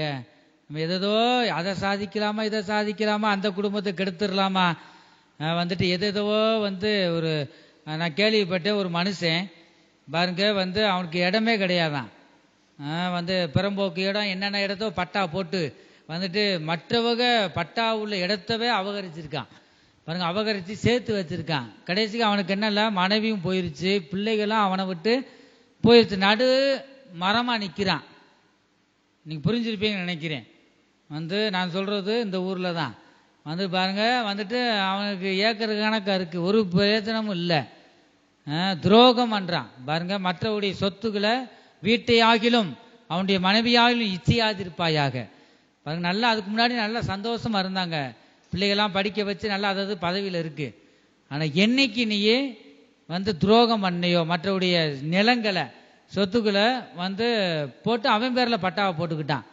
உழைச்சி 5 பைசா சம்பாதிக்கல, இனத்தை கொண்டு போற ஒருடைய மனசார ஏழை. அவங்க வகுத்துல அடிச்சு நீ வாழன்னு நினைக்கிறிய, அனைவரும் அப்படிதான் சேர்த்து வச்சிருக்காங்க. உழைச்சி சம்பாதிக்கிறதுல வேறுடைய இடத்த வாங்கி ஏமாத்துக்கிற அதிகமா இருக்காங்க உலகத்துல. ஒவ்வொரு விதத்திலும் ஒரு மனிதன் ஏமாறுகிறான் பாருங்க. அவனுடைய வாழ்க்கை என்னாச்சு, வயசு 75 76 வயசு இருக்கும் பாருங்க. அவனுடைய வேலை சோறு காய்ச்சி போட ஆள் இல்லை.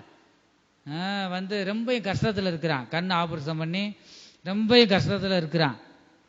ஏன்னா வயசுல மூத்தவன் தான், ஏன்னா போட வாடன்னு சொல்றான், நல்லா சகிக்க முடியல. துரோகி பாருங்க, இப்படி துரோகியே இருக்காங்க.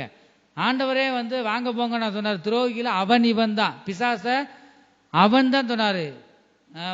அவன் பிசாச சொல்லுங்க, பிசாசுக்கு எதிர்த்து நிலுங்கள், அவன் உங்களை விட்டு ஓடி போவான். அவன் இவன் துரோகிக்கு போறான், அவன் இவன் தான் சொல்லணும். அவனுக்கு மரியாதை தரக்கூடாது. நல்லா இருந்த குடும்பங்க 4 பிள்ளைய 5 பிள்ளைங்க நினைக்கிறான், 5 பிள்ளைய. ஆனா அதுக்கு பூரா பிள்ளைகளாம் அவரை விட்டு போயிருச்சு. மனைவியும் கெட்டின மனைவியும் அவரை விட்டு போயிருச்சு.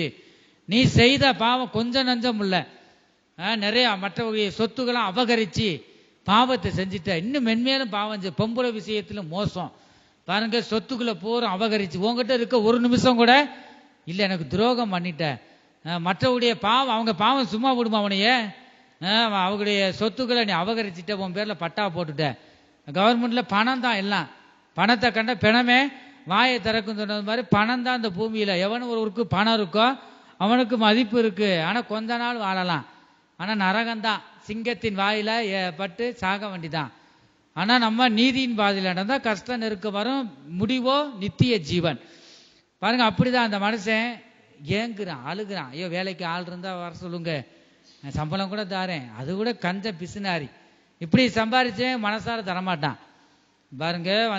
சம்பளம் எது இல்லை, சாப்பாடுனா இலவசமா இருக்கட்டும், வீடு இலவசமா, வாடகை வேணாம். அவனுக்கு சாப்பாடும் போடணுமா, அவன் துணியை துவைக்கணுமா பாருங்க. எப்படி இந்த துரோகிகள், நான் சொல்றது இங்க மட்டும் இல்ல, உலகமே எத்தனோ துரோகிகள் இருக்காங்க. நம்ம நாடுகளுக்கு நாடு நம்ம நாட்டுல பிறந்து மற்ற நாடுக்கு அவங்கெல்லாம் யாரு துரோகி? நம்ம நாட்டுக்கே துரோகம் பண்றவங்க அவங்கதான் துரோகின்னு சொல்லுவாங்க பாருங்க. இயேசு கிறிஸ்து கூட இருந்தது யூதாஸ், அவன் துரோகி.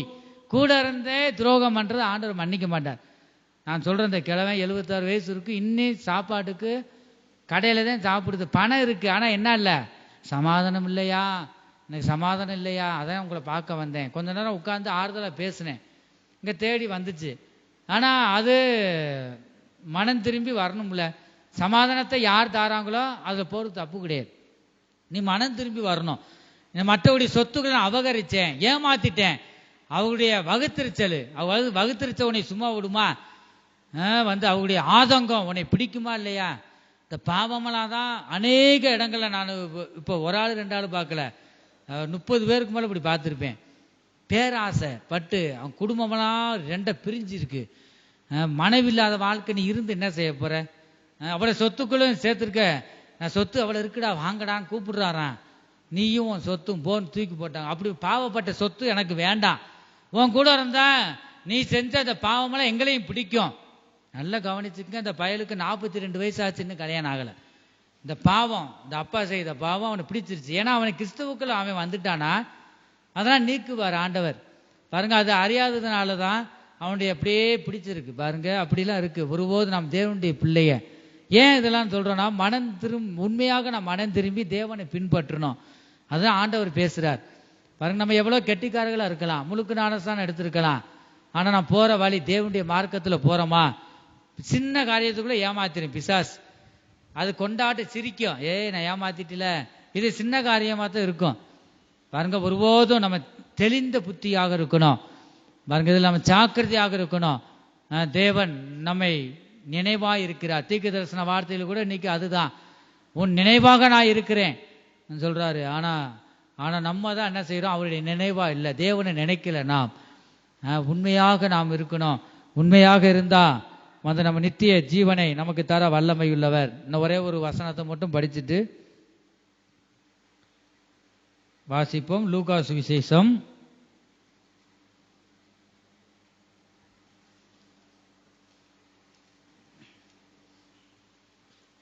6 வாசி.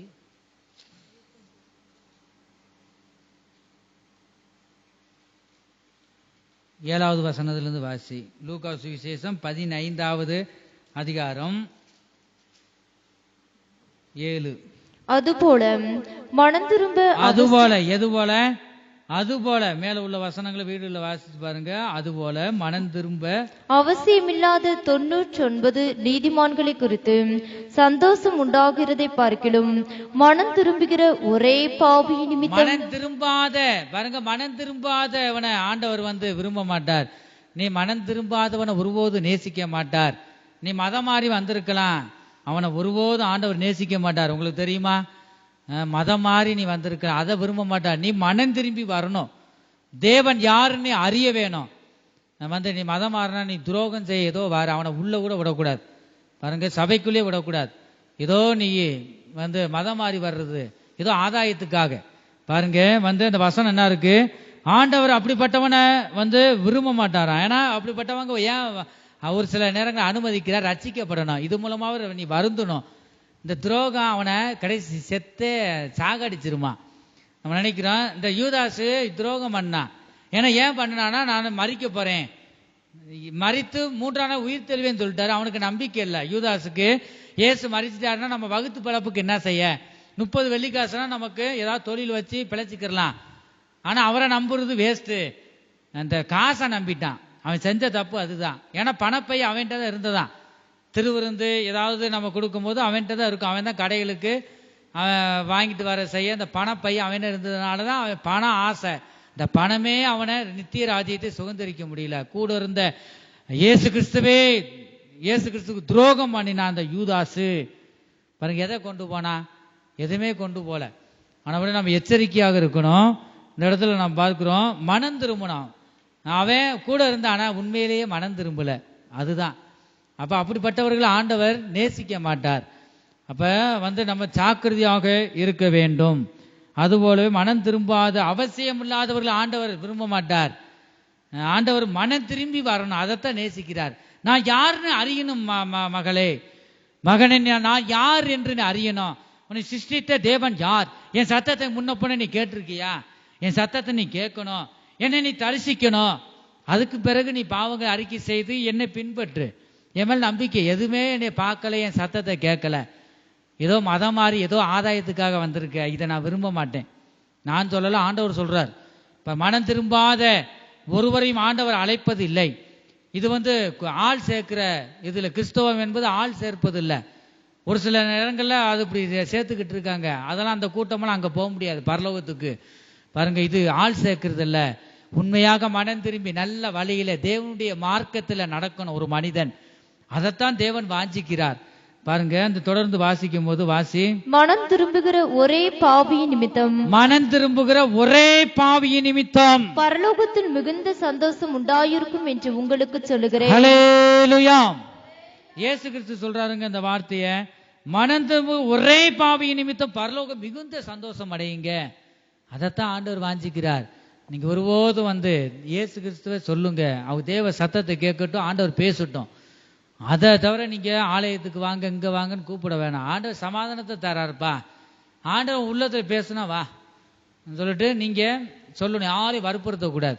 ஏன்னா விடுதலைக்காக தான். அது கூட விடுதலை முகாம், விடுதலை பெற்ற அவங்க மனுஷன் சாகுற வரைக்கும் நம்மளையும் மறக்க மாட்டாங்க, தேவனை மறக்க மாட்டாங்க. நல்ல வழியை நீங்க காமிக்கிறீங்க, அவ்வளவுதான். மற்றபடி யாரையோ கட்டாயப்படுத்தியோ, அநேகர் பணம் கொடுத்து கூட பாருங்க, அவங்களாம் என்னது மதம் மாறி வர்றது, அதை ஆண்டவர் விரும்புவதில்லை. ஒரு மனிதன் மனம் திரும்பணும், உள்ளத்தின் ஆழத்திலிருந்து பாவங்களை அறிக்கை செய்து தேவனை உண்மையா அறியணும். அவங்க தான் நிலை நிற்பாங்க.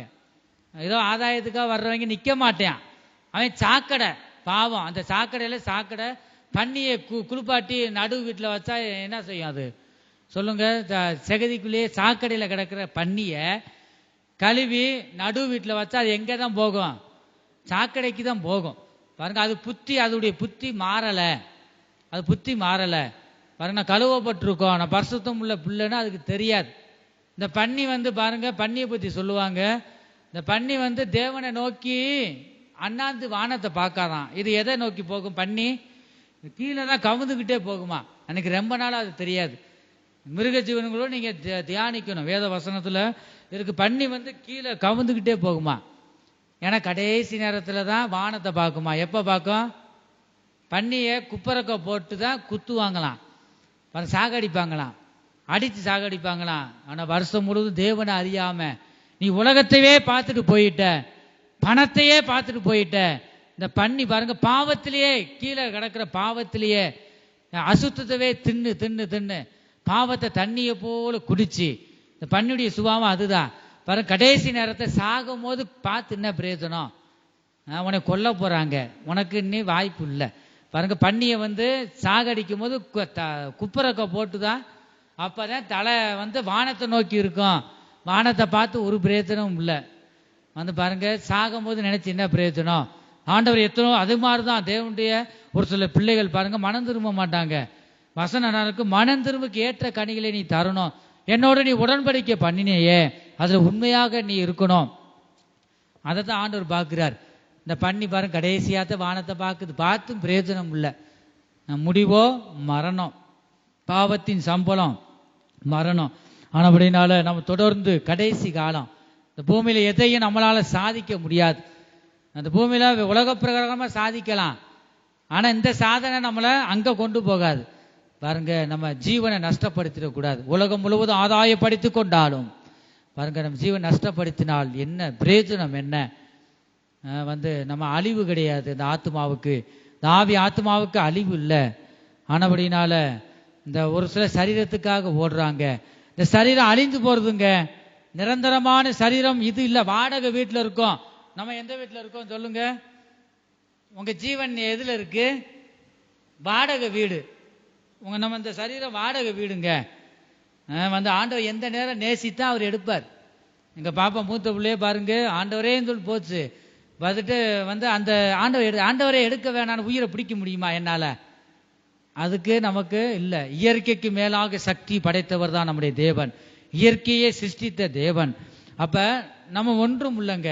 நினைச்சு பார்த்தா இந்த சரீரத்துல இந்த ஆவி ஆத்மா இருக்கிற வரைக்கும் தான். இருக்கும்போது கூட ஒரு சிலர் நீங்க பார்த்தீங்கன்னா இழுத்துக்கிட்டே இருப்பாங்க. ஒரு ஓரங்கட்டு நல்லா பேசிக்கிட்டு நிதானமா இருக்கிறவர்களை வயசாயிருச்சு, இது இருந்து என்ன செய்ய போகுது, ஓரங்கட்டு சொல்லிட்டு உயிரோடு இருக்கும் போதே ஓரம் கட்டுறாங்க. வேதனையா இருக்கு பாருங்க. இந்த உலகத்தில் நடக்கிறத நம்ம பார்க்கிறோம். அப்ப அது என்ன நினைச்சு பார்த்தா ஒன்றுமே இல்லை. நம்ம இந்த சரீரம், இந்த சரீரத்துக்குள்ள இந்த ஆவி ஆத்மா இருக்கிற வரைக்கும் இந்த சரீரத்தையும் பரிசுத்தமா வச்சுக்கிறணும், இந்த ஆவி ஆத்மாவையும் பரிசுத்தமாக நீங்க வச்சுக்கிறணும். இந்த சரீரத்துக்காக உழைக்கிறாங்க. ஓய்வு நாள் ஆசரிக்கிறது கிடையாது. பரிசுத்தமாக ஆசரிப்பாயாக. கனமன்னு சொல்றார், என்னுடைய நாள் சொல்றாரு. அது கீழ்படுகிறது இல்ல. 7 நாள் சரீரத்துக்காக ஓடி ஓடி ஓடி ஓடி எதுக்காக ஓடுறோம்? மனிதன் சிந்திக்கிறானா? பாருங்க, சிந்திக்கிறதே கிடையாதுங்க. இந்த சரீரத்துக்கு அழிந்து போற சரீரம். நம்ம சரீரத்துல சொல்லுங்க 3 இருக்கு. ஒண்ணு என்னது? ஆவி, ஆத்மா, சரீரம். இந்த 3ல அழிகிறது என்ன? சரீரம் தான் அழியும். அது எரிச்சு கொள்றாங்க. 2வது கல்லறை கட்டி அது புதைக்கிறாங்க. ஒவ்வொரு விதமா இருக்கு, நீங்க பாக்குறீங்க. அது சரீரம் ஒரு நாள் கிறிஸ்துவுக்குள்ள மரித்தா கல்லறைகள் திறக்கப்படும். மறுரூபத்தின் சரீரத்தை ஆண்டவர் கொடுப்பார். தாயின் வகுத்துல எப்படி அற்புதமா பிறக்கிறோமோ அது போலவே கிறிஸ்துவுக்குள் மரித்தவங்க முதலாவது எழுந்திருப்பார்கள். பின்பு உயிரோடு இருக்கும் நாமம் மேகங்கள் மேல் அவரை எதிர்கொண்டு போவோம். அவர் மத்திய ஆகாயத்தில் தான் வருவார். முதலாவது முறையாக பாவியலை ரட்சிக்க பூமிக்கு வந்தார். இரத்தத்தை சிந்தி அவர் ரட்சித்தார், மீட்டு கொண்டார். அவர் ரத்தத்தால் கழுவப்படாமல் நிறைய பேர் இருக்காங்க. அவங்கெல்லாம் மனம் திரும்ப வேணும் தான். அவர் நீடிய பொறுமையுள்ளவர்களாக இருக்கிறார். அந்த ஒரு வசனத்தை மட்டும் அந்த 1 பேதுருல வாசிக்கிறோம். எல்லாரும் மனம் திரும்பணும், ஒருவராயிலும் கெட்டு போகக்கூடாது தான் அவர் நீடிய பொறுமையுள்ளவராய் இருக்கிறார் என்று நாம் வாசிக்கிறோம். பாருங்க, நீடிய பொறுமையுள்ளவராய் இருக்கிறார். அவருக்கு ஒரு அளவு தான், எவ்வளவோ பொறுமையா இருக்கு. மனம் திரும்பலனா இந்த பூமிக்கு ஒரு முடிவு வரப்போகுது. பாருங்க, அவரை சந்திக்கணும். இந்த சரீரத்துக்காக ஓடுறாங்க. இந்த சரீரம் உனைய உயிர் கொடுக்குமா? நித்திய ஜீவனை கொண்டு வருமா? உனக்குள்ள இருக்கிற ஆவி ஆத்மாவை சப்பானியா வச்சிருக்கிற ஒரு வளர்ச்சி இல்ல, ஒரு ஆவிக்குரிய ஜீவியத்துல வளர்ச்சி இல்ல. இந்த சரீரத்தவே நம்பி ஓடுற, ஒரு வகுத்துக்காக ஓடுற, சொத்து மேல சொத்து சம்பாதிச்சு வைக்கிறாங்க. ஆனா அதெல்லாம் கொண்டு போகாது, அழிகிறது. கண்ணில் பார்க்கறது கூட அழிகிறது. இந்த ஆவி ஆத்மாவை நீ எப்படி வச்சிருக்க? உனக்குள்ள இருக்க ஆவியின் மனுஷன் வளர்ச்சி அடைந்திருக்கிறானா? நீ வளர்ச்சி அடையணும். உள்ளான மனுஷன் நாளுக்கு நாள் வளரணும். உள்ளான மனிதன் நாளுக்கு நாள் புதிதாக்கப்படுகின்ற நேரம் இது. உள்ளான மனிதன் நாளுக்கு நாள் புதிதாக்கப்படுகின்ற நேரம் இது. ஹல்லேலூயா. அந்த லூக்கா சுவிசேஷம் நீங்க படிச்சீங்களா? அதுல தொடர்ந்து வாசிங்க. 10வது வசனத்திலிருந்து வாசி.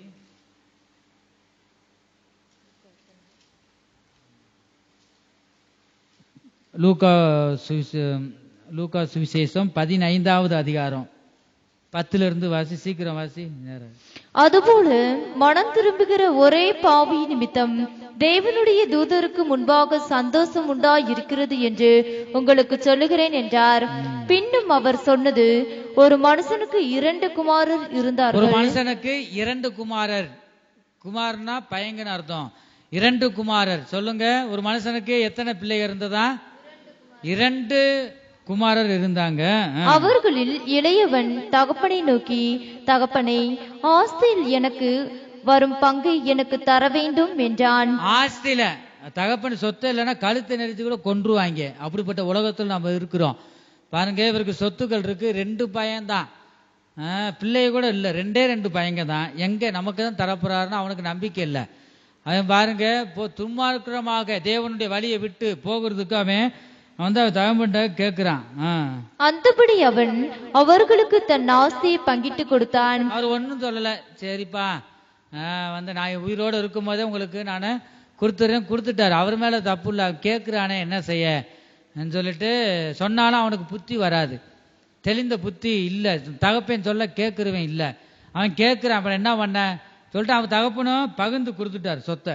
சில நாளைக்கு பின்பு இளைய மகன் எல்லாவற்றையும் சேர்த்து கொண்டு தூர தேசத்துக்கு புறப்பட்டு போய், தூர தேசத்திற்கு தேவனை விட்டு தூரமாய் போய்விட்டான்.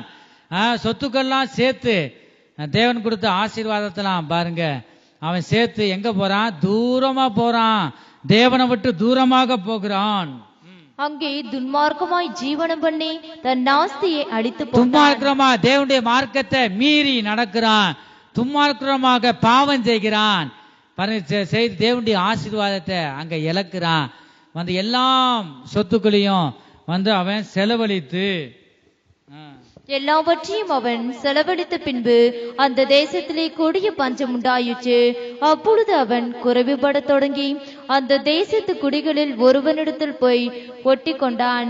அந்த குடியானவன் அவனை தன் வயல்களில் பன்றிகளை மேய்க்க. 14வது வசனம். எல்லாவற்றையும் அவன் செலவழித்த பின்பு அந்த தேசத்தில் கொடிய பஞ்சம் உண்டாயிற்று. அப்பொழுது அவன் குறைபட தொடங்கி. நீ தேவனை விட்டு விலகி போகும்போது உனக்கு குறைவு வரும், உனக்கு நன்மை உண்டாகாது. பாருங்க, தேவன் அவன் இப்படிதான் இருக்கிறான், தூரமா போயிட்டான். அவன் போன நேரமா என்னதான் அந்த தேசம் நல்லா தான் இருந்துச்சு, இது வரைக்கும் நல்லா தான். யோனா பாருங்க, அந்த கப்பல் நல்லா தான் போச்சு. திடீர்னு கொந்தளிப்பு எங்க பார்த்தா அந்த யோனா நிமித்தம் கீழ்ப்படியாதவன் உள்ள இருக்கிறான், தேவனுடைய வார்த்தை கீழ்ப்படியாம வந்துட்டான். அது மாதிரிதான் இவன், அந்த தேசம் நல்லா இருந்துச்சு, இவன் பாருங்க துன்மார்க்கமா ஜீவனம் பண்ணி தகப்பனுக்கு கீழ்ப்படியாம சொத்துக்களை சேர்த்து வந்துட்டான். வந்துட்டு செலவழிச்ச பின்பு அவன் பாருங்க அந்த தேசமே பஞ்சம் வந்துருச்சு. நம்ம ஒரு வீட்டுக்கு போனாலோ ஒரு வீட்டுக்கு போனா சமாதானம் இருக்கணும். நம்ம தேசத்துல இருக்கிறோம், அந்த தேசத்துக்கே சமாதானம் இருக்கணும். அப்ப இல்ல சமாதானம் இல்லைன்னா நான் சரியில்லை, நம்ம சரியில்லை. பாருங்க அப்படிதான் அந்த இடத்துல பாருங்க, இவன் நல்லா இருந்த தேசமும் பஞ்சம் ஆயிடுச்சு. அவன் போன நேரம் கீழ்ப்படியாதவன் துரோகம் பண்ணவன் போய் பஞ்சமாயிருச்சு அந்த தேசம். அவன் குருவிப்பட தொடங்கி அந்த தேசத்து குடிகளில் ஒருவனிடத்தில் போய் ஒட்டி கொண்டான். அந்த குடியானவன் அவனை தன் வயல்களில் பன்றிகளை மேய்க்கும்படி அனுப்பினான். பன்றிகளை மேய்க்க எந்த இடத்துலயும் பன்றி தான் வருது, அதுதான் நீ ராய்க்கு. பாருங்க சொல்றாங்க, நீ ஒண்ணுக்கு உனக்கு மண்டையில படிப்பு ஏறாதுடா, பன்னி மேய்க்கத்த நீ ராய்க்கு சொல்லுவாங்க. ஆடு மேய்க்க கூட ராய்க்கு. ஆடு மேய்ச்சா அது பவுன் மாதிரி பாருங்க, இந்த ஒரு அவசரத்துக்கு வித்துக்கிறலாம். இந்த பன்னினா இருக்கிறதுல பன்னிதான் ஒரு கேடானதா இருக்குன்னு நினைக்கிறேன். அதனால எங்க பார்த்தாலும் நான் கேள்விப்பட்டேன், பன்னி மேய்க்க ராய்க்குன்னு சொல்றாங்களே. நானு கொள்ள நாள் சிந்திக்கல, நீ பன்னி மேய்க்கத்தான் ராய்க்கு அனைகள் சொல்லுவான். அப்ப இவன் என்னது, தேவ ஆசீர்வாதத்தை விட்டு தேவனை விட்டு தூரமா போயிட்டான். வேற ஒண்ணுக்கு நீ ராய்க்கு இல்ல. தேவனை அறிஞ்சு நீ போயிட்டியாடா, தேவனுடைய ஆசீர்வாதத்தை துன்மார்க்கமாக துணிஞ்சு தண்ணியை போல நீ பாவம் செய்யற, தண்ணி குடிக்கிறது போல பாவம் செய்யற, தேவனை அறிஞ்சு பண்ணிட்ட, நீ எனக்கு துரோகி, உனக்கு பாதுகாப்பு தரமா. தேவனை விட்டு போனா என்ன பாதுகாப்பு இருக்கும், தூரமா போயிட்டான், நீ எதுக்கு ராய்க்கு இல்ல, நீ பன்னி மேய்க்கத்தான் ராய்க்கு சொல்லிட்டு என்ன செய்ய, வேற வேலையும் இல்ல. அங்க பாருங்க, பன்னி மேய்க்கும்படி அனுப்பினான். அப்பொழுது பன்றிகள் தின்கிற தவிட்டினாலே தன் வயிற்றை நிரப்ப ஆசையாயிருந்தான். ஒருவனும் அதை அவனுக்கு கொடுக்கவில்லை. நல்ல கவனிங்க, அது கூட தரல. நீ துரோகம் பண்ண நீ பிச்சை எடுப்ப. பாருங்க, துரோகம் பண்ணா ரொம்ப வறுமைகள் கஷ்டங்கள். அவனு பாருங்களேன், தவிடு கூட கிடைக்கல மாட்டுக்கு போய். அப்ப அந்த நேரத்தில் நெல்லு தவிடா இருக்குமானதோ, அது எப்படின்னு தெரியல. பாருங்க, தவிடு கூட அவனுக்கு கிடைக்கலையா, அவ்வளவு பசி. தேவனை விட்டு போகிறவர்களுக்கு இப்படிப்பட்ட நிலைமை என்று நாம் பார்க்கிறோம். அவனுக்கு புத்தி தெளிந்த போது, புத்தி அப்பதான் வருது, முதைய புத்தி இருந்திருக்கலாம், இந்த புத்தியெல்லாம் விட்டுட்டான். பாருங்க, அப்படியே அவ கோவிச்சிருவாங்களோ, அவங்க என்னமோ சொல்லிடுவாங்களோ, சொல்லி சொல்லி முடிவு சோத்துக்கு கூட எல்லாம் பிச்சை எடுத்துட்டு பன்னி மேய்க்கிற நிலைமை என்ன, பண்ணியே மேய்க்கிறான், அதான் வேலை அவனுக்கு. அந்த நிலைமைக்கு ஆக்கிருச்சு. கடைசி தான் புத்தி வருது, இப்பதான் வருது. தன் தகப்பன், என் தகப்பனுடைய கூலிக்காரர் எத்தனையோ பேருக்கு பூர்த்தியான சாப்பாடு இருக்கிறது, நானோ பசியினால் சாகிறேனே.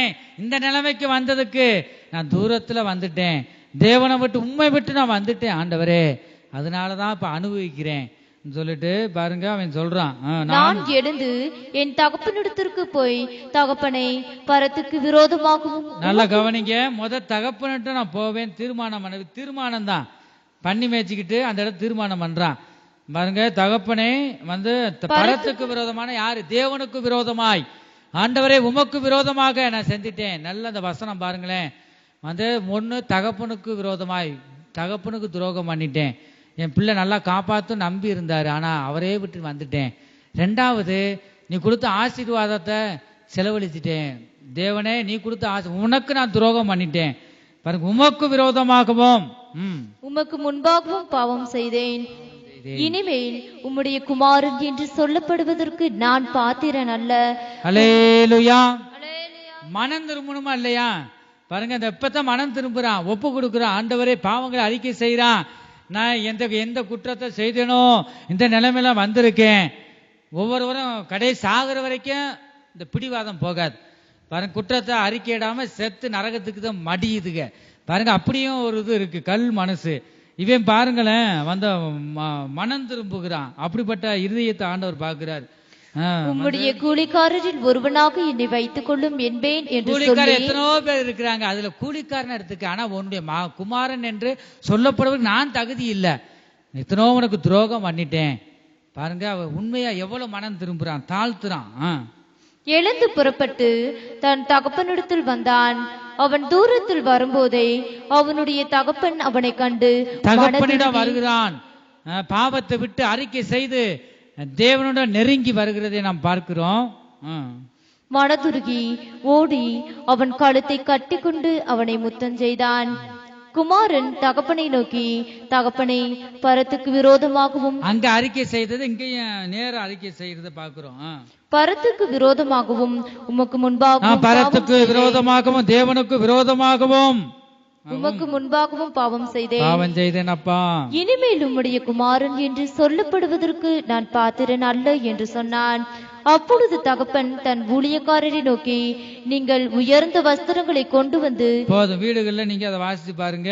ஆண்டவர் என்ன சொல்றாரு, அந்த உயர்ந்த, அடுத்து எதுவுமே சொல்லல, என் பேர் மனம் திரும்பி வந்துட்டான்ப்பா, அது போதும், எனக்கு பாவத்தை விட்டு வந்துட்டான், தேவனுடைய மார்க்கத்தை கடைபிடிக்கணும் நினைப்பு அவனுக்கு வந்துருச்சு. சரி, இனிமே நடந்ததை விடு, வேண்டாம். ஆனா இனிமே தேவன் வந்துட்டேன், மகனை தேடி வந்துட்டான். தேவன் அதான் பாக்குறாரு, என் மகனை தேடி வந்துட்டான், இனிமே நடக்கிறத பார்ப்போம். உயர்ந்த வஸ்திரம் பாத்தீங்களா, கீழே உள்ள வசனத்தை பார்த்தீங்கன்னா அவ்வளவு. ஆனா என்ன, ஏன் அவ்வளவு செய்யறாருன்னா மனம் திரும்பி வரணும். செய்தியின் தலைப்பு அதுதான், மனம் திரும்பி ஏற்ற கனிகளை தரணும். ஒரு மனம் திரும்பி வருகிறவன் தான் ஆண்டவர் சேர்க்க போறார். அந்த இடத்துல அதான் பார்க்கிறோம், அந்த தகப்பன் அதிகமா நேசிக்கிறதே நாம் பார்க்கிறோம். கூட இருந்த மூத்த மகனை விட இளையவே மனம் திரும்பி இருக்கிறான், மனம் திரும்பி உண்மையாக இருக்கிறத பார்க்கிறோம். பாருங்க, அதைத்தான் ஆண்டவர் விரும்புகிறார். இந்த கடைசி நாட்கள்ல ஒருவராகிலும் கெட்டு போவது அவருக்கு சித்தம் இல்ல, எல்லாரும் மனம் திரும்பும் என்று வாஞ்சிக்கிறார். எல்லாரும் நாம் எழுந்து நிற்போமாக, மனம் திரும்புக்கு ஏற்ற கனிகளை கொடுங்கள் என்று இயேசு கிறிஸ்து சொல்லுவதை நாம் பார்க்கிறோம். நாம் மனம் திரும்பி இருக்கிறோமா என்று நாம் சற்று நேரம் சிந்தித்து பார்ப்போம். மனம் திரும்பி பாவங்களை அறிக்கை செய்து, நான் தேவனுடைய பிள்ளை, தேவனுடைய சத்தத்தை நான் கேட்டிருக்கேன், நான் அவரோட நான் பேசியிருக்கேன், தேவன் என்று இருக்கிறார் என்று நான் நம்புகிறேன். நீங்க எத்தனை பேர் நம்புறீங்க? அப்படின்னா தேவன் எதாகிலும் ஒரு விதத்துல உனக்கு இடப்பட்டா தான் நீ தேவனை அறிஞ்சிருக்க. நீ தேவனை அறியணும். சத்தியத்தையும் அறியுங்கள், சத்தியம் உங்களை விடுதலையாக்கும். நீ சத்தியத்தையும் நீ அறிய வேண்டும், தேவனை நீ அறிய வேண்டும். தேவன் அன்பாகவே இருக்கிறார், நீ அவரை அறியத்தான் வேண்டும். இந்த கால வேளையில் அவரை நோக்கி நீ கூப்பிடுவாயாக. ஆண்டவரே, நான் எந்த விதத்திலாலும் உமக்கு துரோகம் பண்ணியிருந்தாலும் ஆண்டவரே நீங்க மன்னியுங்கப்பா. இழந்து போனதை அவர் தேடவும் ரட்சிக்கவுமே மனுஷகுமாரன் உலகத்தில் வந்தார். நாம் எதற்கும் நாம் பயப்பட வேண்டாம், நாம் தேவனுக்கு நாம் பயப்படுவோமாக, தேவனுடைய மார்க்கத்தை நாம் பின்பற்றுவோமாக. அவரை நம்மளை உயர்ப்பிக்கிற தேவன், நாம் மனம் திரும்புவோமாக. ஒரு கிறிஸ்தவன் தேவனுடைய மார்க்கத்தை பின்பற்றுகிற, தேவனை பின்பற்றுகிற அவன்தான் உண்மையான கிறிஸ்தவன்.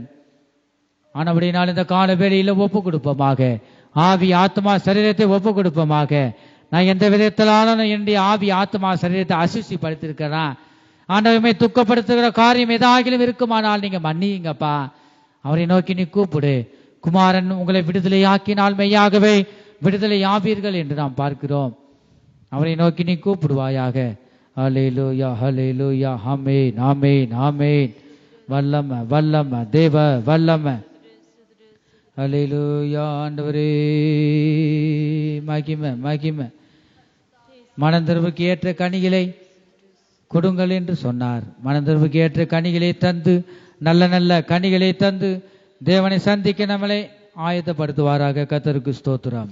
மனந்திரும்பு, நீ மனந்திரும்பு, இப்பொழுதே நீ மனந்திரும்பு, மனந்திரும்பு, நீ மனந்திரும்பு, இப்பொழுதே நீ மறந்திரும்பு.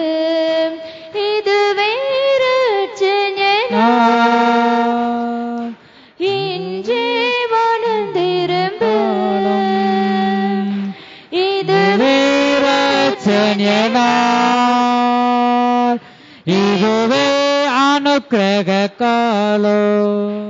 இன்றே மனந்திரும்பு, மனந்திரும்பு, நீ மனந்திரும்பு, இப்பொழுதே நீ மனந்திரும்பு, மனந்திரும்பு, நீ மனந்திரும்பு, இப்பொழுதே நீ மனந்திரும்பு.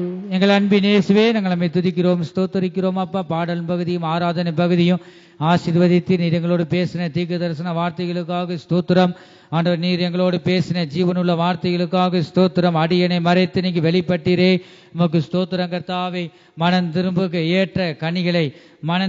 ஏற்ற கனிகளை தர வேண்டும் என்று நீர் எங்களோடு பேசினீரே, ஸ்தோத்திரம் கர்த்தாவே. அதுக்கேற்ற கனிகளை, நல்ல கனிகளை தர நீங்க உதவி செய்யுங்க. உமக்கோ ஆண்டவரே, தாய் தகப்பனுக்கோ ஆண்டவரே, ஜீவனுள்ள தேவன், அழைத்த தேவன், உமக்கோ நாங்கள் ஒருபோதும் துரோகம் பண்ணாதபடி கர்த்தாவே, உண்மையாய் உத்தமமாய் உமக்கு நாங்கள் வாழ்ந்து ஆண்டவரே, உண்மையாக உமக்காக வாழ்ந்து நீர் வரும்போதுமே சந்திக்க ஆயத்தப்படுத்துங்க. இங்க வந்திருக்கிற ஒவ்வொருவரையும் நீங்க ஆசீர்வதிங்க, நல்ல நல்ல கனிகளினாலும் நிரப்புங்க ஆண்டவரே. ஸ்தோத்திரம். பூமிக்குரிய ஆசீர்வாதத்தினாலும் பரலோகத்துக்குரிய ஆசீர்வாதத்தினாலும் உங்களுடைய பிள்ளைகளை நிரப்புங்க.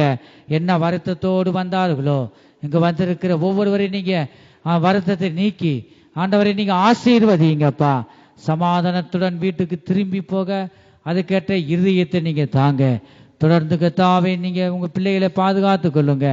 நீர் வரும்போதுமே சந்திக்க ஒவ்வொருவரையும் கர்த்தாவை ஆயத்தப்படுத்துங்க.